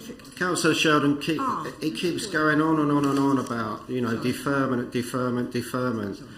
I remember in a photo shot, he was standing by a tank saying you're never going to build on our green belt, but he then ended up voting with a heavy heart. He voted in favour of building on green belt. But the reason why we were told you could not withdraw the local plan, because it was in with the inspector, and once it's in with the inspector, you can't withdraw it. And that's what we were told. But that is history. It always goes back in time instead of moving forward. We're here to get rid of this horrible plan, and that's what we should be getting on with. Thank you. Thank you, Councillor Blackwell. Councillor McLean, please. Thank you, Madam Mayor.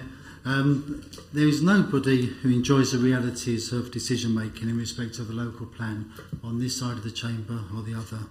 On one hand, we have a government requiring planning authorities to deliver significant housing numbers, and on the other, we have a community who quite rightly worry about new housing development and the wider effect on the infrastructure, with really important concerns like additional car journeys, access to GPs and school places. The elephant in the room, of course, is the redefining of the Greenbelt boundaries for new housing development. Without this contentious aspect, the plan would have been adopted years ago, and probably with the overwhelming support of our whole community. We have failed miserably in communicating to the general public some of the benefits of the plan, but we are where we are. Officers are most certainly not the enemy, and I commend the work of our planning team in delivering a sound and legally compliant plan. Equally, we are fortunate to have residents who care so deeply about the borough that they... Shall I finish? About the borough, they have fought so ferociously for their view to be heard. I'm disappointed that national politicians use sound bites of no building on Greenbelt, but have not yet qualified that sentiment with legislation to allow meaningful planning policy changes. The decision for me this evening rests entirely on the commitment given by our party to stop, look and listen on the local plan. With others, I signed up to that policy, and I feel that it would be disingenuous of me to vote in favour of adoption of the plan with so much time ahead and with so many planning policy changing opportunities before December 2023. Thank you. Thank you, Councillor McLean. Councillor Tucker. Thank you, Madam Mayor.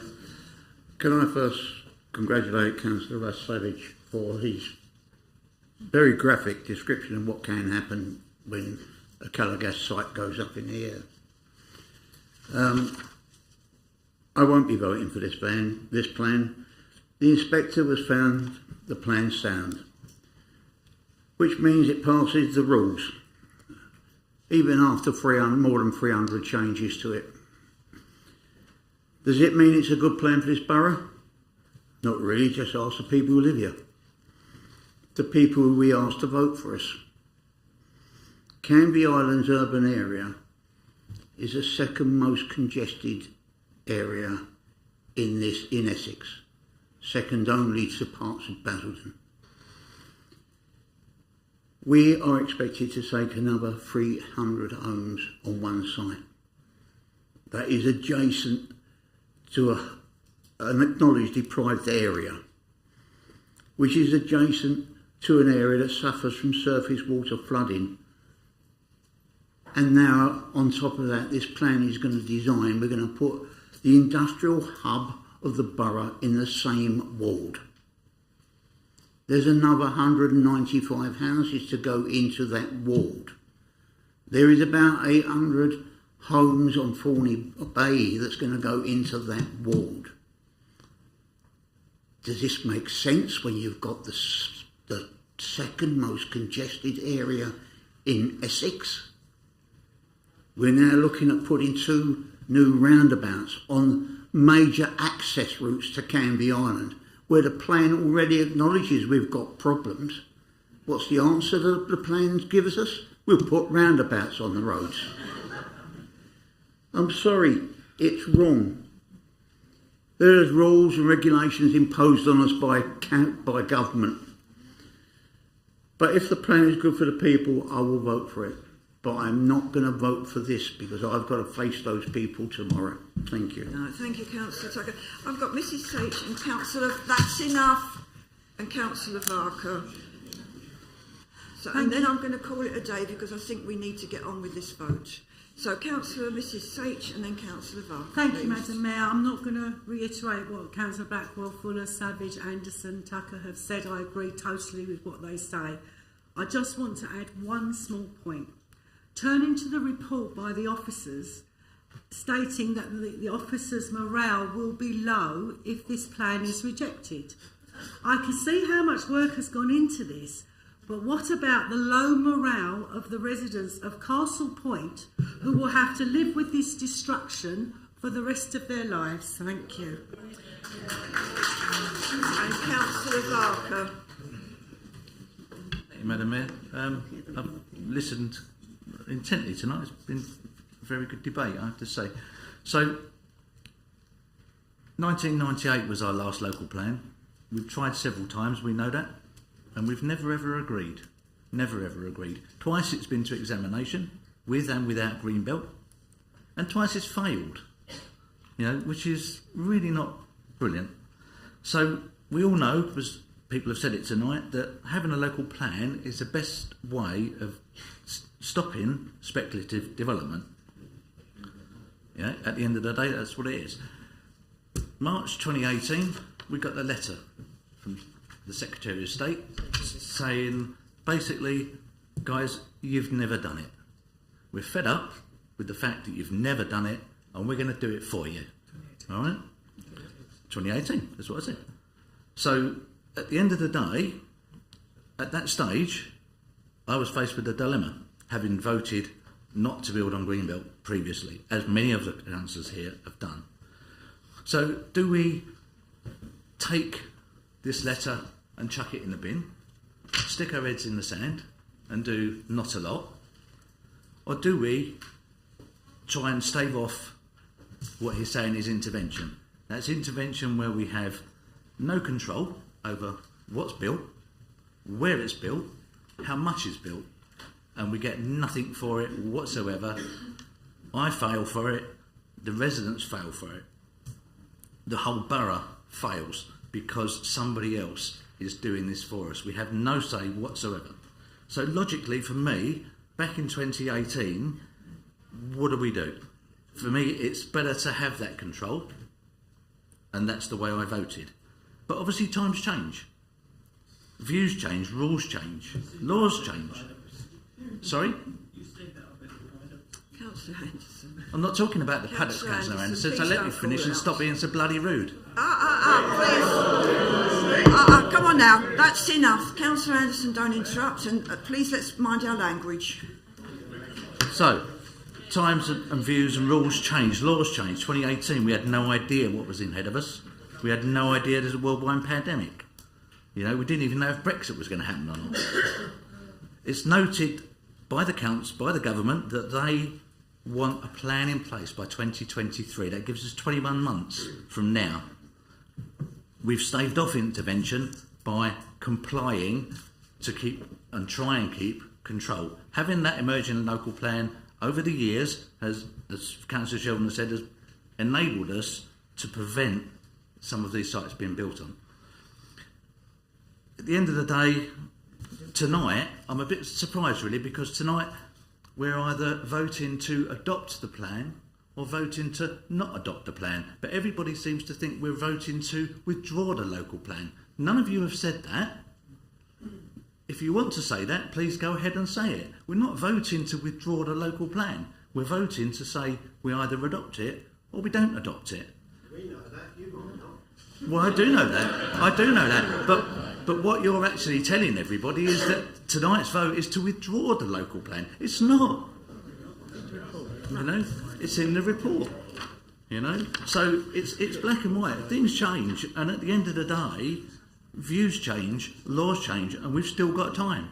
And I don't understand why you're, you know, if you want to withdraw the local plan, you could have done it. You can do it now.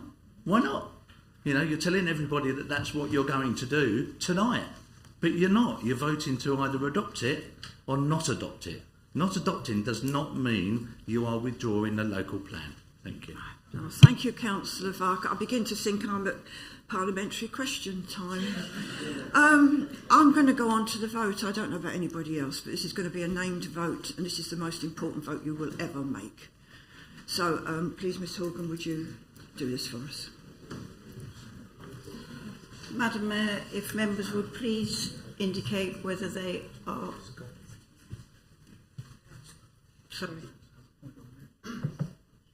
Sorry. Have I forgotten? Oh, so have I forgotten something? Sorry, Madam Mayor. Just for a point of clarification. Is this really necessary? Yes, it is, because what we don't want to go into the press and the public domain, Facebook, social media, Evening Echo, BBC Essex and all those, is to say that we withdrew the plan.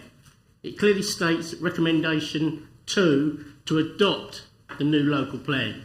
So we need clarification, because if that goes in the press or social media that we've withdrawn the plan, then it's incorrect. Well, I'm just going, thank you very much, Councillor, but I'm going by recommendation 2 to adopt the Newcastle Point local plan as set out, and it goes on. But that is what we're here to do, to either adopt the new plan or not. So please, can we go ahead with the vote? Thank you. Madam Mayor, if members would please indicate whether they are for or against the recommendations 1 to 7 when I call their name. Councillor Acott. Councillor Anderson. Definitely against. Councillor Blackwell. Against. Councillor Mrs Blissett. Against. Councillor Campagna. Councillor Cole. Councillor Cole. Councillor Cutler. Against. Councillor Miss Strogman. Against. Councillor Mrs Egan. Against. Councillor Owen Egan. Abstain. Councillor Fort. Against. Councillor Fuller. Against. Councillor Gibson. Against. Councillor Gregg. Against. Councillor Hart. Against. Councillor Harvey. Please. No, come on. That's enough. Sorry, Councillor Harvey, I didn't hear what you said. Councillor Mrs Haunts. Against. Councillor Isaacs. Against. Councillor Johnson. Against. Councillor McLean. Against. Councillor May. Against. Councillor Mountford. Against. Councillor Mumford. Against. Councillor Mrs Mumford. Against. Councillor Palmer. Councillor John Payne. Councillor Mrs Janice Payne.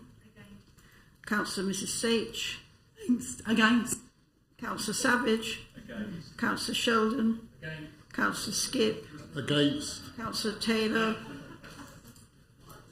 Oh, sorry, not here. Councillor Thomas. Against. Councillors Mrs Thornton and Andrew Thornton have interests. Councillor Tucker. Against. Councillor Varka. Councillor Walter. Against. Councillor Withers. Against. 1, 2, 3, 4, 5, 6, 7, 8, 9, 10, 11, 12, 13, 14, 15, 16, 17, 18, 19, 20, 21, 22, 23, 24, 25, 26, 27, 28, 29, 30, 31, 32, 33, 34, 35. 35. Madam Mayor, the voting was no one voted for the recommendations, and there were 35 against and there was one abstention. Well, there you go, guys. How about that? Thank you, Madam. Thank you, Madam Mayor. Would you please ask the council to deal with recommendation 8, which is please may we bring a report back to council. Do you want a recorded vote on that, or can we agree to that? Agreed, members, that we bring this back to council? Yes? Okay. Now, members of the public, do you wish, you've heard the vote I presume that you came for, do you wish to leave? Because you're very welcome, or you can stay if you want. It's up to you. Do you want a 5-minute comfort break? Madam Mayor, do you want a 5-minute comfort break? Madam Mayor, do you want...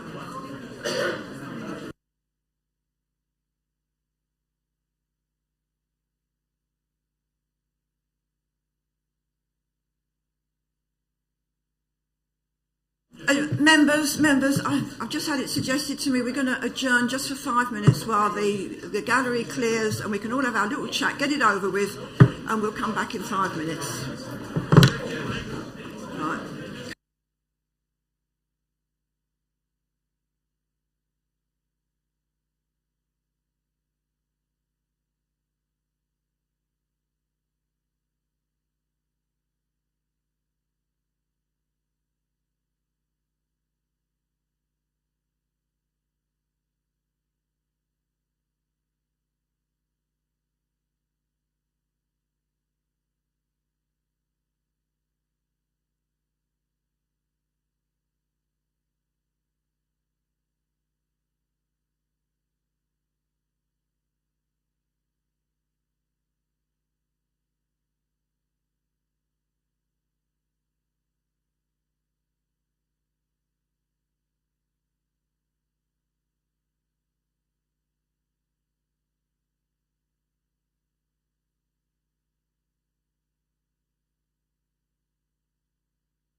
Right.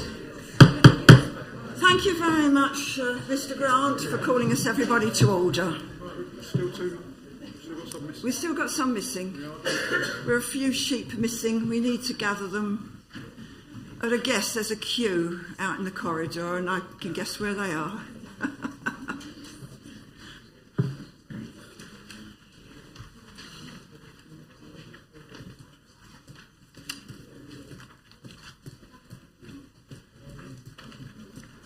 Okay, thank you, Mr. Obi-Smith. Have we got everybody? No? Who are we missing? Oh, Councillor Johnson, yeah. Tell me when everybody's here, because I won't. Yeah. Okay. Anybody? No. Who was sitting? Councillor Gregg, right. Okay.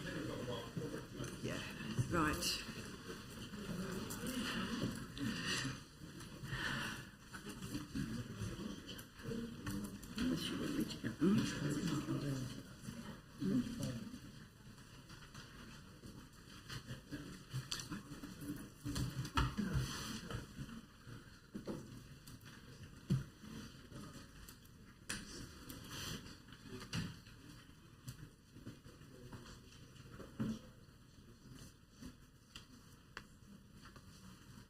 Perhaps I ought to say thank you to John at the door, because we're looking after everybody and us as well. Thank you very much, John. There you go. He's good. Yeah. Right, who's gone? Councillor Anderson went.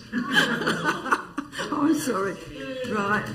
And am we missing somebody else? There's a gap. No, we're not. Have we got everyone? Yes. Okay. I mean, this is the old thing. If you're not here, please tell me. I won't say that.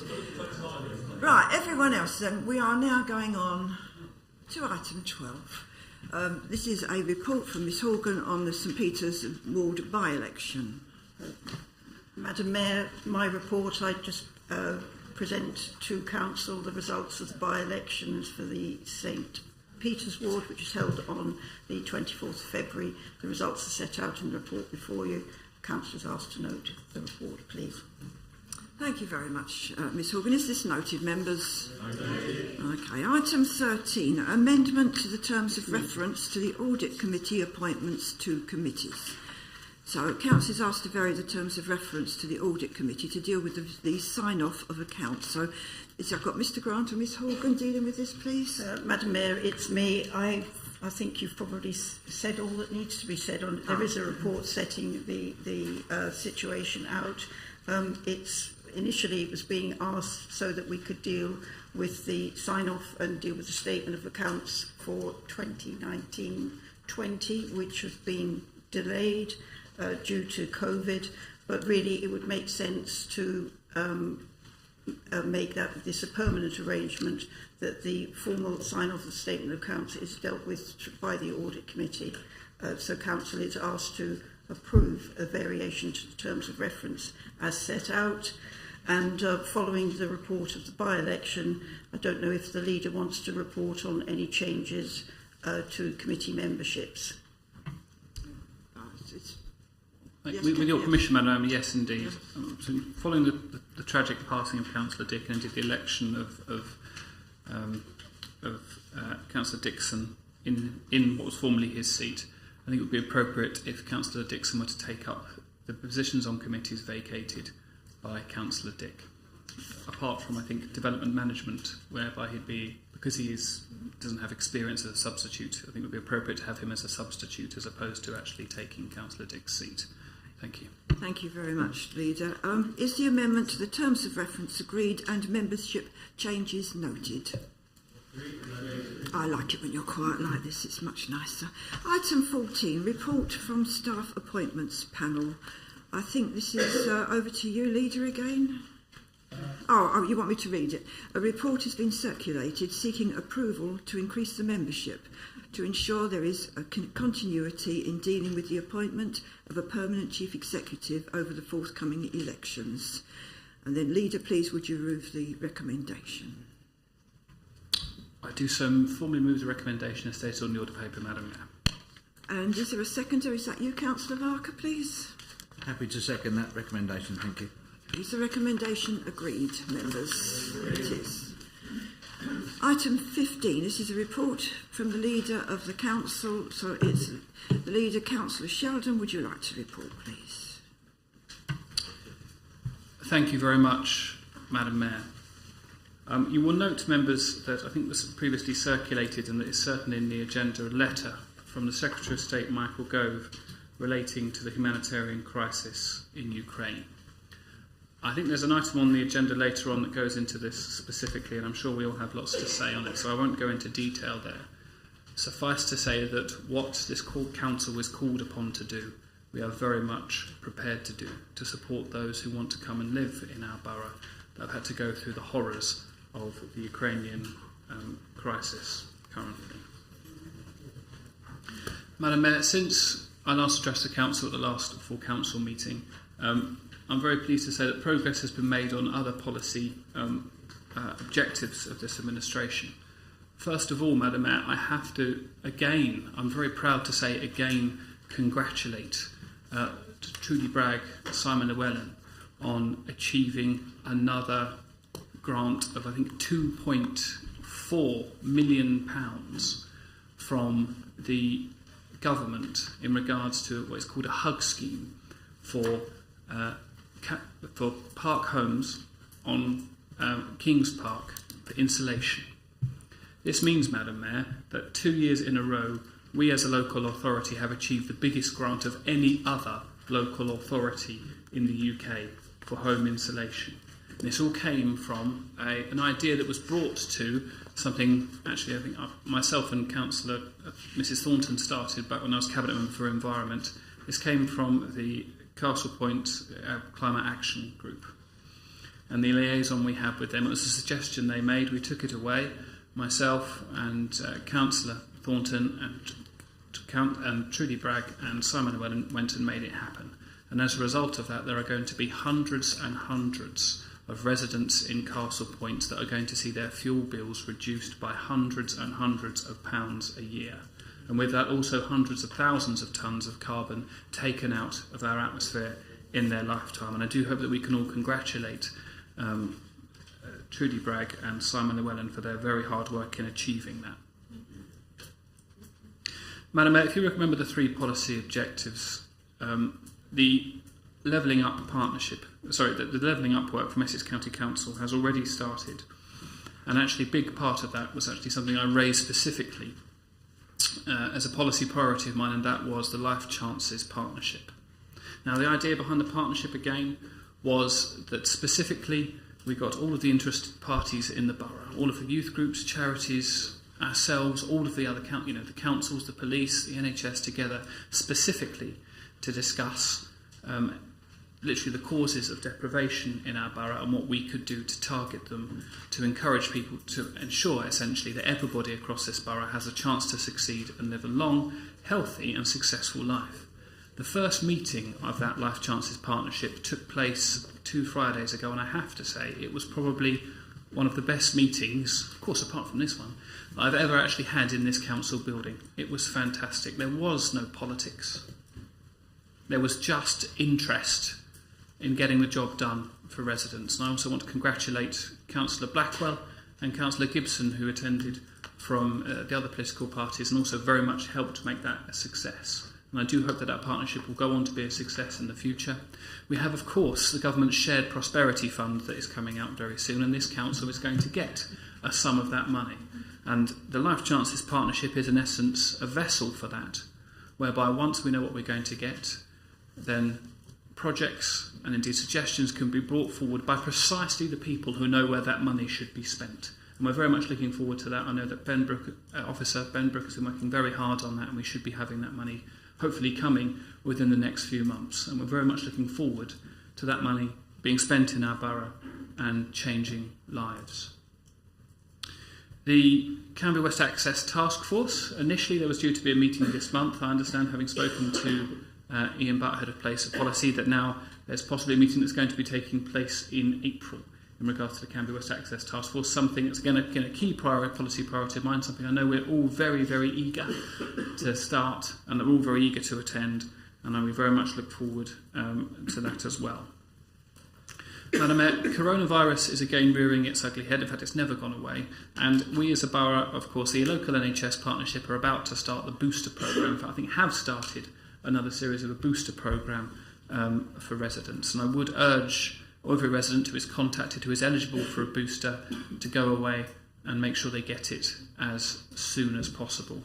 Although it might feel like coronavirus has packed up and left, it's not. It's still here. We all need to be very, very careful of it. In fact, despite what's gone on today, we actually, our head of place and policy, Mr. Ian Butt, isn't present because he has coronavirus, and we do wish him well and actually to recover very soon. I think that's a telling reminder, actually, of the threats that we continue to face. Madam Mayor, other projects that have gone on to, I think, be completed since the last time we spoke was, of course, the toilets at Thorney Bay, which I think have been completed, if not are very close to being completed, certainly. And indeed, I know that work has also gone on regarding the car park posts there as well. I understand that several things are coming to scrutiny. I don't know whether the next scrutiny meetings are planned. I understand there are some planned over the next month, whereby hopefully we can sit down and look at the town centre and indeed the seafront, and now we have some form of clarity as to what's happening next on the local plan, then hopefully our officers will have far more capacity, I think, to assist us with our wishes in regards to that. Madam Mayor, just the only other thing I will say is that I think we're all coming up to a very important election, absolutely, and I think I want to thank, going into this election, I think the hard work of Andrew Grant, who has been was of course made interim chief executive several months ago and has done a very, very hard job in following a man whose legacy I think we don't need to. It was vast and very beloved by many, and I don't think we need to go into. But of course we are in the process of recruiting a new chief executive, and again it has been a truly cross-party effort to do so. And we're looking forward, hopefully, to getting a permanent chief executive in place as soon as possible. No offence, Andrew, but your job is almost done.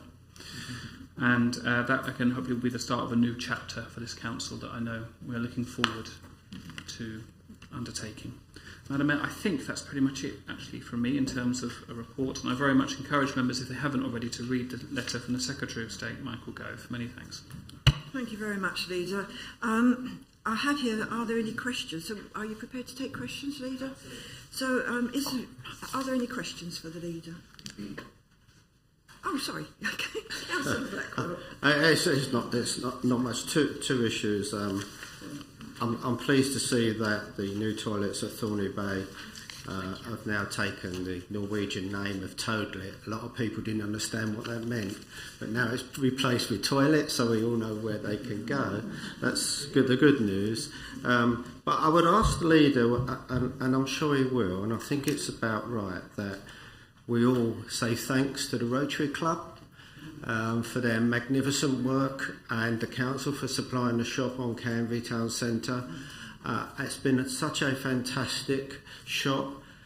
Generosity from people have been amazing, and all you councillors who volunteered, we've all had our stint, and it's been brilliant to see the people come in, and I think the Rotary need to be a real big thank you for what they've achieved down there. Thank you.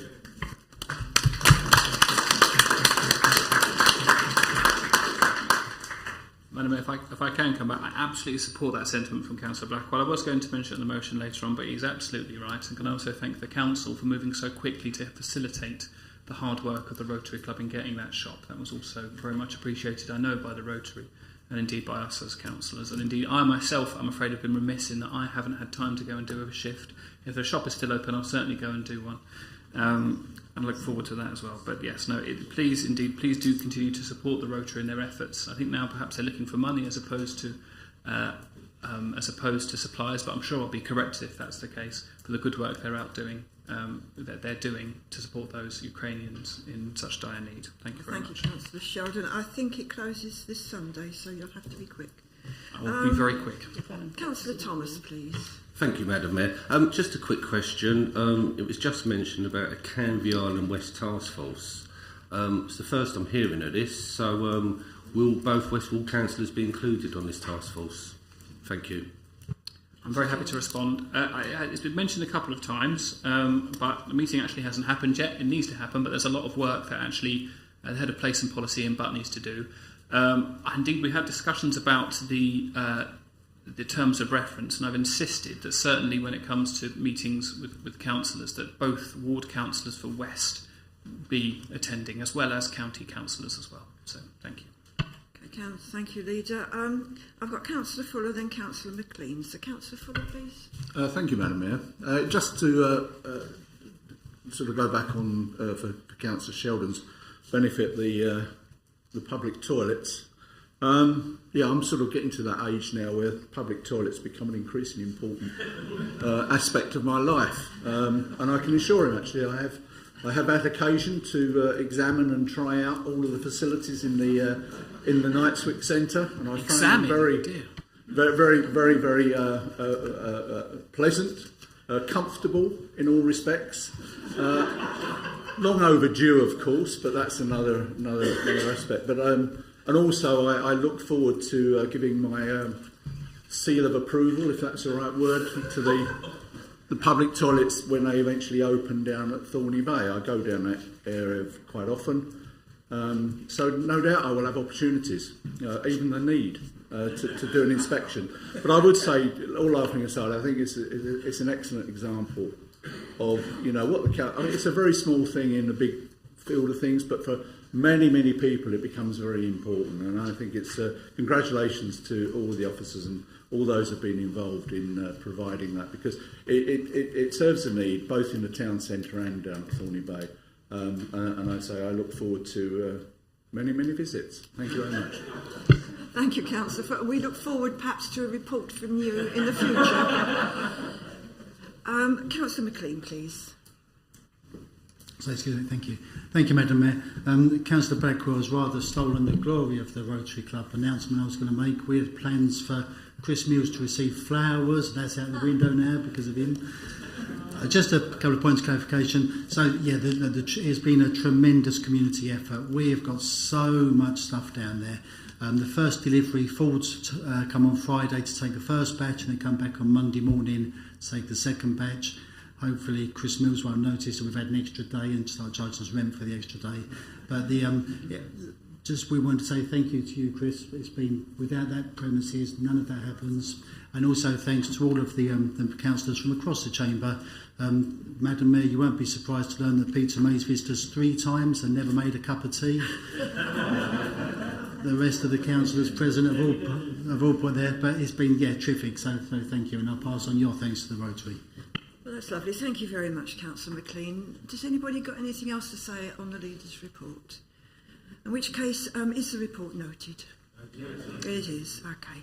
Which brings us up to item 16, which I think is about our last item of the evening, isn't it? Right, Councillor, this is notices of motions. We've got a number of valid motions that have been received. So we've got Councillor, motion 1, Councillor Gibson. Would you like to put this motion, please? Yes, thank you, Madam Mayor. I'm doing this on behalf of Councillor Cole. We call upon this council to unite and pledge our support for the people of the Ukraine. We deplore the continuing aggression from their foreign neighbour. The people of the Ukraine have the right to choose their own path and not to be dictated to by a foreign neighbour. Democracy must live. Thank you very much. Councillor Savage, I believe you're going to second this. Yeah, I'll second that motion. Thank you. Thank you. Is there an amendment? Councillor Johnson. Yeah, thank you, Madam Mayor. And I want to thank Councillor Cole and Councillor Gibson for the motion they put forward this evening. But I wish to propose an amendment by adding some wording to your, not changing the wording, but adding something to it. And I want to add this wording, if I may. Castle Point Borough Council commits to working with national, regional and local partners to support the needs of the Ukrainian refugees. As details of government schemes develop and are finalised, we will be ready to receive refugees offering a warm welcome and ensuring that Castle Point becomes a place of sanctuary for them. Thank you, Councillor Johnson. Councillor Sheldon, you're going to second that amendment? I formally move to second, Your Worship. Okay, thank you. Councillor Gibson, would you have any objection to adding the amendment onto your motion? Because frankly, they're both important and they carry on one to the other. Could we include that with your original motion?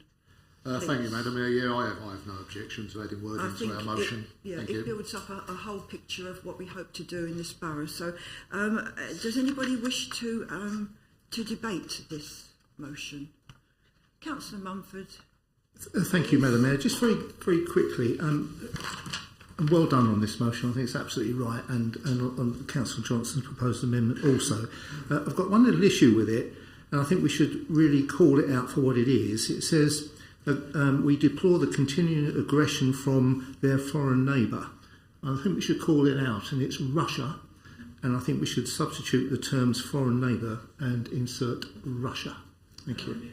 Thank you, Councillor Mumford. I wondered if Councillor Gibson had any objection to that. Would you prefer to leave it as you've got it, or would you prefer to put Russia in? If it makes it any easier, you can call it Russia, you can call it You'd be Putin, all right. you can call it an arsehole, call it what you like. It's really not important. I'll take your word for that one. Yes, I've got Councillor Mrs Drogman. Yes, and then I'll... Thank you, Your Worship. Sorry, Chaz. Is it Russia, though, or is it Putin? Because there's plenty of people in Russia that don't support the war and the invasion of Ukraine, so I personally wouldn't put Russia. Right, okay. Anybody... Well, Councillor Johnson, you put this amendment... Well, this isn't your amendment. We'll go with Councillor Gibson. How do you want us to word this? Do we stick with Russia? Do we go with the President of Russia? I'm guessing my last comment won't be enough. Then let's go with Putin, shall we? Yeah, we'll go with that then. All right. Would you make a no? Yeah. So, are we all happy with those? Sorry, Councillor Mrs Egan. I just wonder if we need to actually even. Surely we just can say we deplore the continuing aggression, because we all know where the aggression's coming from, and that way it covers it all. Well, how do members feel about that? And Councillor Gibson, again, this is your motion. Well, I mean, that's what I said in the motion. I mean, you would prefer them to put...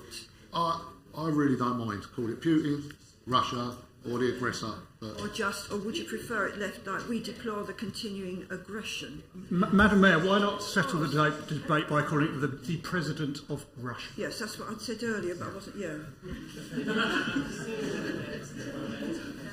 President, but there you go. It's not my meeting. What do I know? So may we reword that motion just to say we deplore the continuing aggression from the President of Russia? Would that be agreeable with everybody? Okay. So do we like that motion then? That's all right. We can have that one. Okay.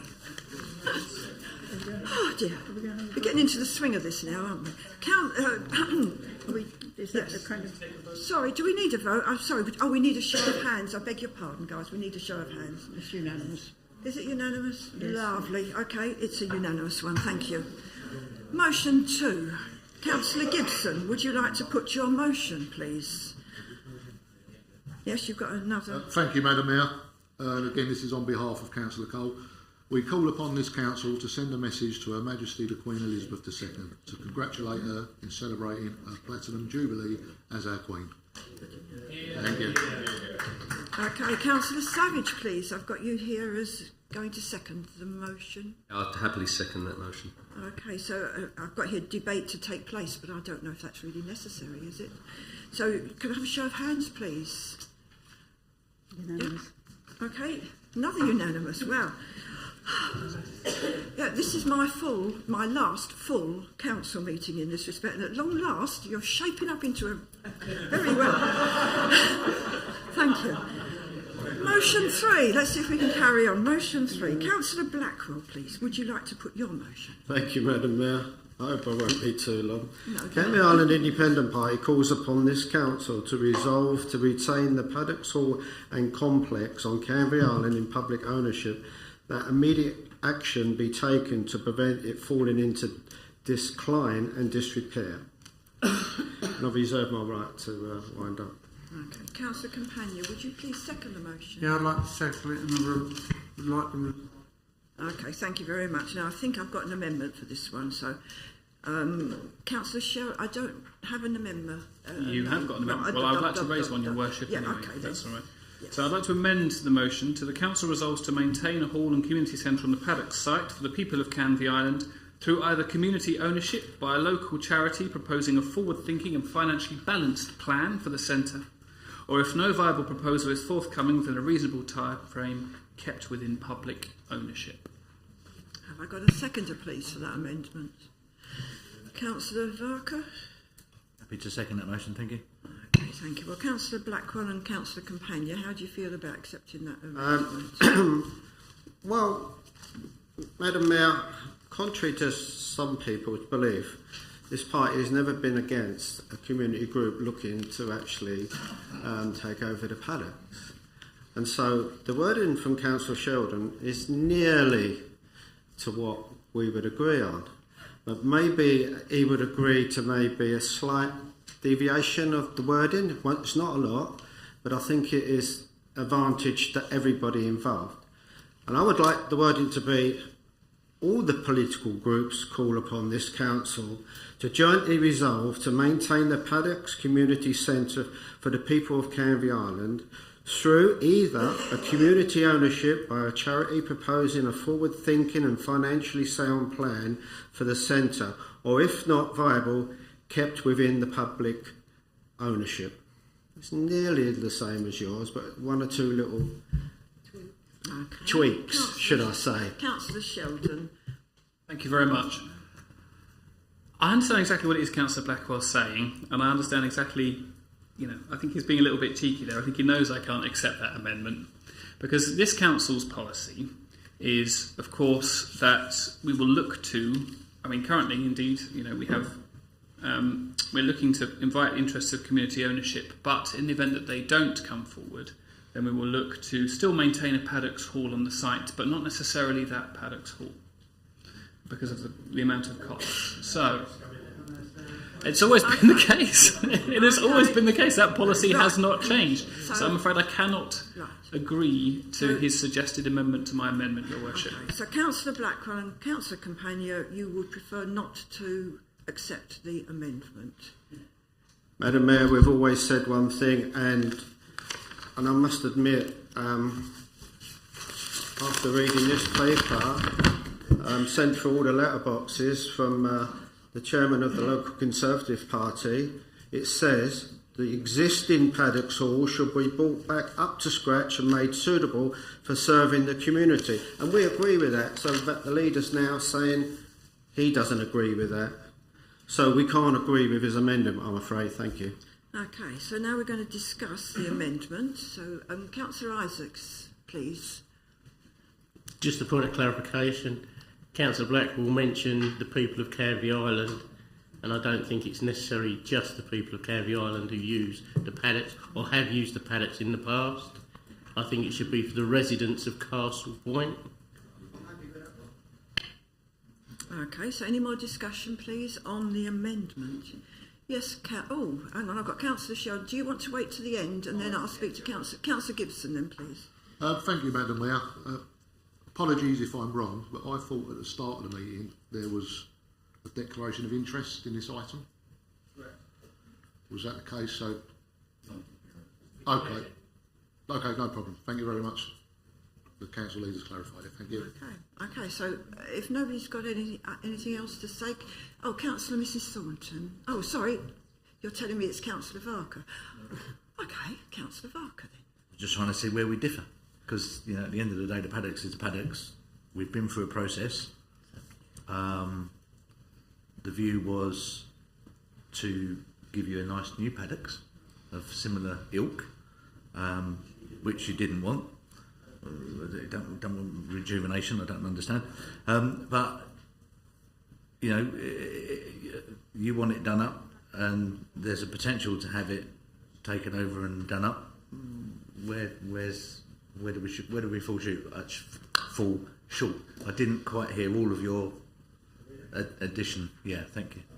Madam Mayor, I'm more than happy to read it out again because it's very similar to what that Councillor Sheldon said, but maybe all the political groups call upon this council to jointly resolve to maintain the Paddocks Community Centre for the people of Castle Pine through either a community ownership by a charity proposing a forward-thinking financial sound plan for the centre, or not, if not viable, kept within the public ownership. That's pretty straightforward, I think. Thank you very much, Councillor Blackwell. Okay, Councillor Sheldon. Do you wish to carry on with your amendment? Well, yes, please, Your Worship. If he's willing to say a Paddocks Hall. Oh, there's a subtle difference between that and... No. Okay. All right, no, that's fine. It's okay, that's been rejected. Right.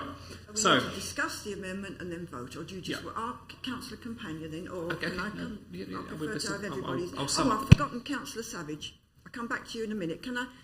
I'm just playing devil's advocate here, and I know wording is important and stuff like this. So, in reality, we could find ourselves in a position where we knock down a perfectly adequate building, albeit it might need some maintenance, and stick a porta cab in there. That's a hall.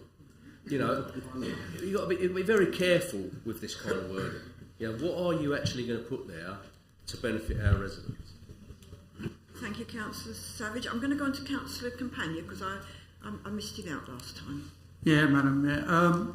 The original Save the Paddocks was a group of ladies on Canvey who went out in all weathers getting signatures to save the paddocks. They were responsible for this campaign.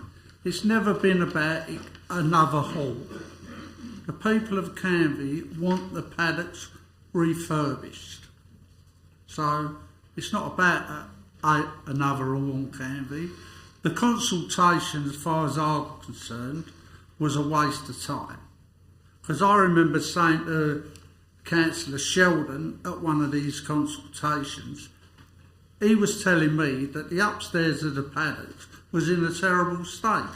And I said to him, have you been up there? He said to me, no. Well, I'd been up there 2 weeks before to look at the rooms.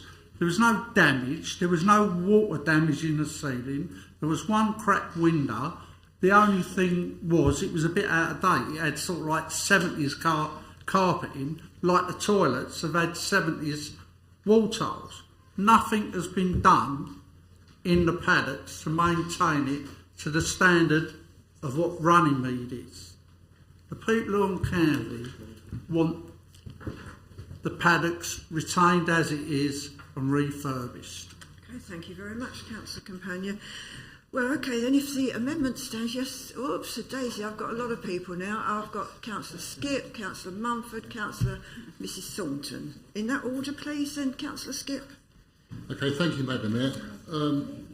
I just want to check on the wording of these two amendments, because the amendment proposed by Councillor Sheldon says the council resolves to maintain a hall.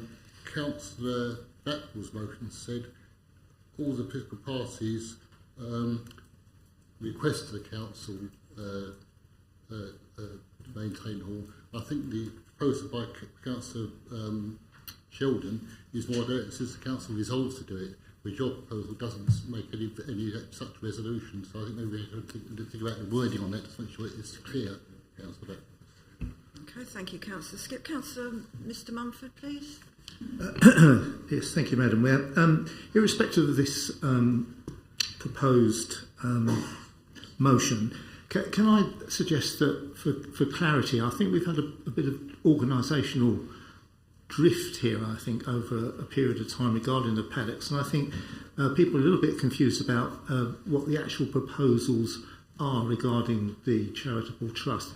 May I suggest that the portfolio holder at Cabinet does a report just so members can be advised of what the proposals are, and also some outline into potential costs. We've been here before regarding the paddocks, its condition survey, etc. It's quite complex. So I think we need a bit of an update, I think, from Cabinet on that. I think that would be helpful. And also, can we just get away from the concept it's Canvey Island, because, yes, it's based on Canvey Island. but it's also paid for by people across the borough, and hopefully when it's up and running and it's more successful and more open, more people from across the borough will facilitate its use and support it in a very commercial way, so it can start earning some money for this local authority. Thank you. Okay, thank you very much, Councillor Mumford. Councillor Mrs Thornton, please. Yes, listening to everything the councillors have been saying, they want to keep it for the community, and the community group is offering you that facility, so they want to go and explore it, and they want to look. They've set up the charitable trust in order to explore exactly what it is that you have been saying that you want.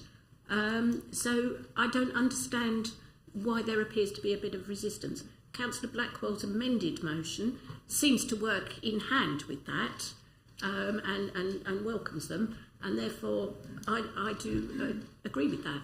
Thank you. So we've got Councillor Blackwell's motion, but Councillor Sheldon has put the amendment to that motion, and that's what we're talking about at the moment.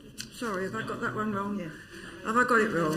Right, no, Councillor Sheldon, yes. No, you're correct. Right, I am correct. Sorry, somebody's looking at me going, oh. Councillor Anderson, please. Just a quick statement. I've never met this community group. I don't know who she's talking about, so I don't know how I can vote on it. Okay, thank you, Councillor Anderson. Well, it brings us really to what we should be discussing, which is the amendment to the motion. Councillor Sheldon, then, do you want to wind up on your amendment? I will, thank you. Unless there are no other questions or speakers. No, I was scared to ask. Carry on. Fair enough. Okay, so the original motion calls for it to be kept in public ownership. Sorry, yes, it does call for it to be in public ownership. That's exactly what the motion says. It literally calls for it to be kept into public ownership. We now have, Madam Mayor, I understand we have now had submitted to the Director of Environment a business case from the Friends of the Paddocks Trust to actually possibly be a viable concern to take it over. Now, I can do one better, actually, than Councillor Mumford's suggestion about taking it to Cabinet. I understand it's going to go to a PSE, this business case, and then quite possibly, I would be unsurprised if Councillor Blackwell called it into policy and scrutiny. And probably it would actually come forward, because it would have to be such an asset if it were to go forward, probably for wider scrutiny of full council at some point. We have a community group that is interested, that I understand can run the paddocks cheaper, and that most importantly can get hundreds of thousands of pounds, access to hundreds of thousands of pounds of funding to do up and maintain the paddocks that we are not able to touch. I understand actually that the hard-working, and they are a really hard-working, good bunch of Canby people, the Friends of the Trust. And just to answer Councillor Anderson, I understand they have been in contact with a number of different councillors, and indeed the Town Council on a number of occasions. They have submitted over 500 pages of applications for external funding from the government and from other places that isn't open to us as a council. 500 pages worth of applications for funding. That's fantastic. If we vote for this motion, we're not giving that a chance. You're taking it out, you're denying the chance of community ownership. And I think, actually, if there is a going concern, if you've got members of the Canby community willing to work hard to turn that into a viable concern at a lower cost than we could run it and actually get more money in to maintain it, I can't see why we would ever disallow that, why we would ever refuse that application coming forward, which we would do if we vote tonight to keep it in public ownership, Madam Mayor. That's why I move the amendment. Thank you. Thank you very much for that. Madam Mayor, can I just answer that? Yes, because I was going to come to you anyway. Because at the end of the day, if I just can't understand where he's coming from, because I virtually agreed what he was saying, except for the fact that so they don't come up with a business plan which is viable. You can't knock it down and just leave it. The council still owns it, and this is the idea. If their business plan is not viable, then it has to be kept in public ownership. We've got no choice. We own the building. And that's all I'm saying. So I'm quite happy with your amendment to my motion, but all I'm saying is that all three political groups get together to resolve this community paddocks and talk to these people. I'm more than happy if you want to throw it out and bringing it back into scrutiny, because I've got to say, and I've said this before, I find it quite embarrassing the fact that we have the chairman of the local Canby Conservative Party negotiating with the leader of the Conservative Council to dispose of our public hall. Sorry, Madam Mayor, that is an outrageous suggestion. That has not been the case. Excuse me. Can we just keep our cool? Don't let's get too over the top about this one. You've been at meetings with them, I know, I've seen the emails. Right. Councillor Blackwell, this is your motion originally. Do you wish us just to withdraw it and go to scrutiny with this? Or shall we start at the beginning and out and go to the amendment and vote on your amendment? I'm in your hands. I'm sorry, Madam Mayor. I want actually Councillor Blackwell to substantiate that statement, please. He has suggested something that sounds to everybody quite underhand. That there's some secret underhand deal that's gone on between myself and a member of the public, which is simply not the case. The officers all know it, and so does everyone else. I would like him to retract that statement, Madam Mayor. Blackwell, you'll have a heart attack in a minute. Just say it quietly. Just say it quietly. Never mind. So, please, you wish to... Yes. He's chairman of Canby Division and not the Canby Conservative Party, but never mind. Right, so where do we go from here? Because now I'm stuck between an amendment on a motion and I don't know whether it's going to scrutiny or the Cabinet or where it's going. So we'll stick with your amendment. You want to clear that matter up, do you? I very much do, Madam Mayor, yes. Well, In fact, I'd like actually the interpretation from the monitoring officer as to whether that statement was acceptable, please. Over to you, monitoring officer, please. Or don't you care by now? This is a chamber where members freely express their views, Yes. and Councillor Blackwell has expressed a view here. If Councillor Sheldon is dissatisfied by that, then he has the opportunity to come and speak to me afterwards to make a formal complaint, and that will be taken forward. That sounds very helpful. Thank you very much. There you go. Okay. Now we know where we're going. Now, I've got an amendment to the motion on the floor. Are we going to vote on the amendment or should I be doing something else? Vote on the amendment. Right, let's have a vote on Councillor Sheldon's amendment to Councillor Blackwell's motion. Can we have a show of hands, please? I've got... oh, dear. Those in favour of the amendment... Can I move for a name vote, please? 5 in favour. Have I got 5 people? Have you got 5? I've got 5. Five? Well, we'll all have it. Right, okay. Named vote it is. If we've got enough paper, please, Miss Organ. We haven't got enough paper. We have. Sorry if anybody heard that. All read my lips. No, I think she just can't control herself with the audacity of it all. Right, this is a named vote Madam on the Mayor, amendment. a named vote on the amendment. On the amendment. And then Councillor... Oh, Councillor, I'm sorry, I think we're already going to the name vote. Sorry, I'm not quite sure what I'm voting on. Can we have the amendment read? You're voting on page 10 at the top is Councillor... No. Can you... Where am I? That's right. I'm happy Would to you read like the amendment me again. to read it out to you, Council? The amendment put by the leader and seconded by Councillor Barker, I believe, is this council resolves to maintain a hall and a community centre on the paddock site for the people of Canvey Island through either community ownership by a local charity proposing a forward-thinking and financially balanced plan for the centre, or, if no viable proposal is forthcoming, within a reasonable time frame, kept within public ownership. And that's the amendment on which you are about to vote. Still mentions the people of Canvey Island, surely, which we've already... That is the amendment that was tabled. If the leader is accepting the additional words about the Castle Point, then please insert Castle Point where Canvey Island was previously. Okay, Castle Point. Now can we have a named vote, please, or whatever it is you... right.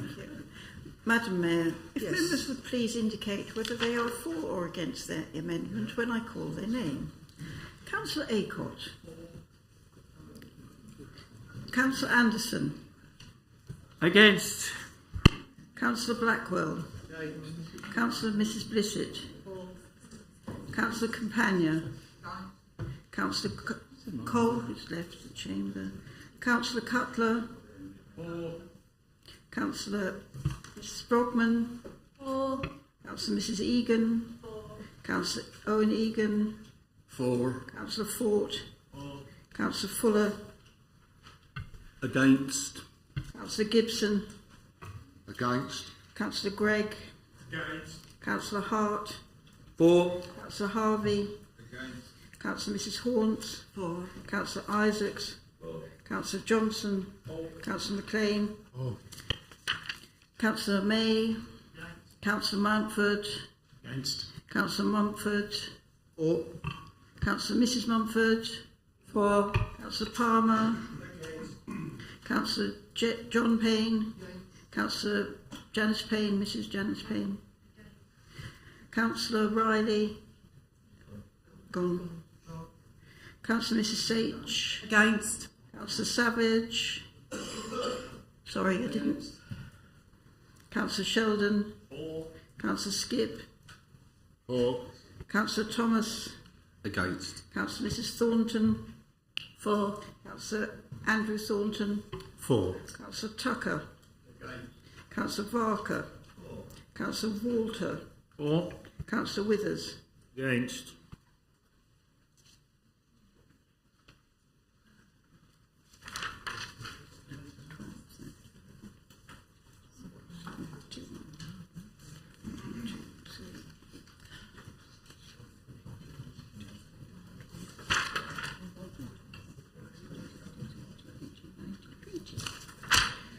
Madam Mayor, the voting was 20 for the amendment, 17 against, so the amendment is carried. Oh, well, thank you very much. That's the amendment. There should be a further vote on it, do you want? Thank you, Madam Mayor. Can we, for the minutes, can we have the correct date on there, please? It says February. Where are you? Sorry. So, agenda item 16, it says 23rd of February. 16. Sorry, where are you? Sorry, I think you're referring to the report, which you're referring to the report which sets out the heading. It's the heading. There's an error on the heading, but the agenda item is correct. Okay. All right. Right. Not much longer, everyone. Just hang on in there. We've just got one more item. Item 6. Okay, now this motion has financial implications, and as such it will be deferred without debate for a report to Cabinet Council. Procedure Rule 13 applies.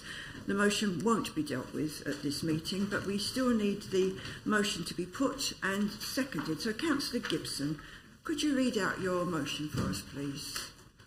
Yes, thank you, Madam Mayor. The local plan examination has now been completed, and in the event the local plan not being adopted, we call on the Council to start work immediately on a new local plan that reflects the central government's stated aim to protect and preserve the precious green belt in our local area. A priority of this new local plan would be to produce a target housing number that genuinely reflects local need. As this housing target will be lower than previous proposals, this must be supported by robust evidence. All housing developments should prioritise brownfield development. We hope that, in the interest of our borough, this motion is supported on a cross-party basis. Thank you, Madam Mayor. Thank you very much, Councillor Gibson. Councillor Savage, would you second that motion, please? I'd happily second that motion, thank you. Thank you very much. Well, as we said, the motion now has to go to Cabinet.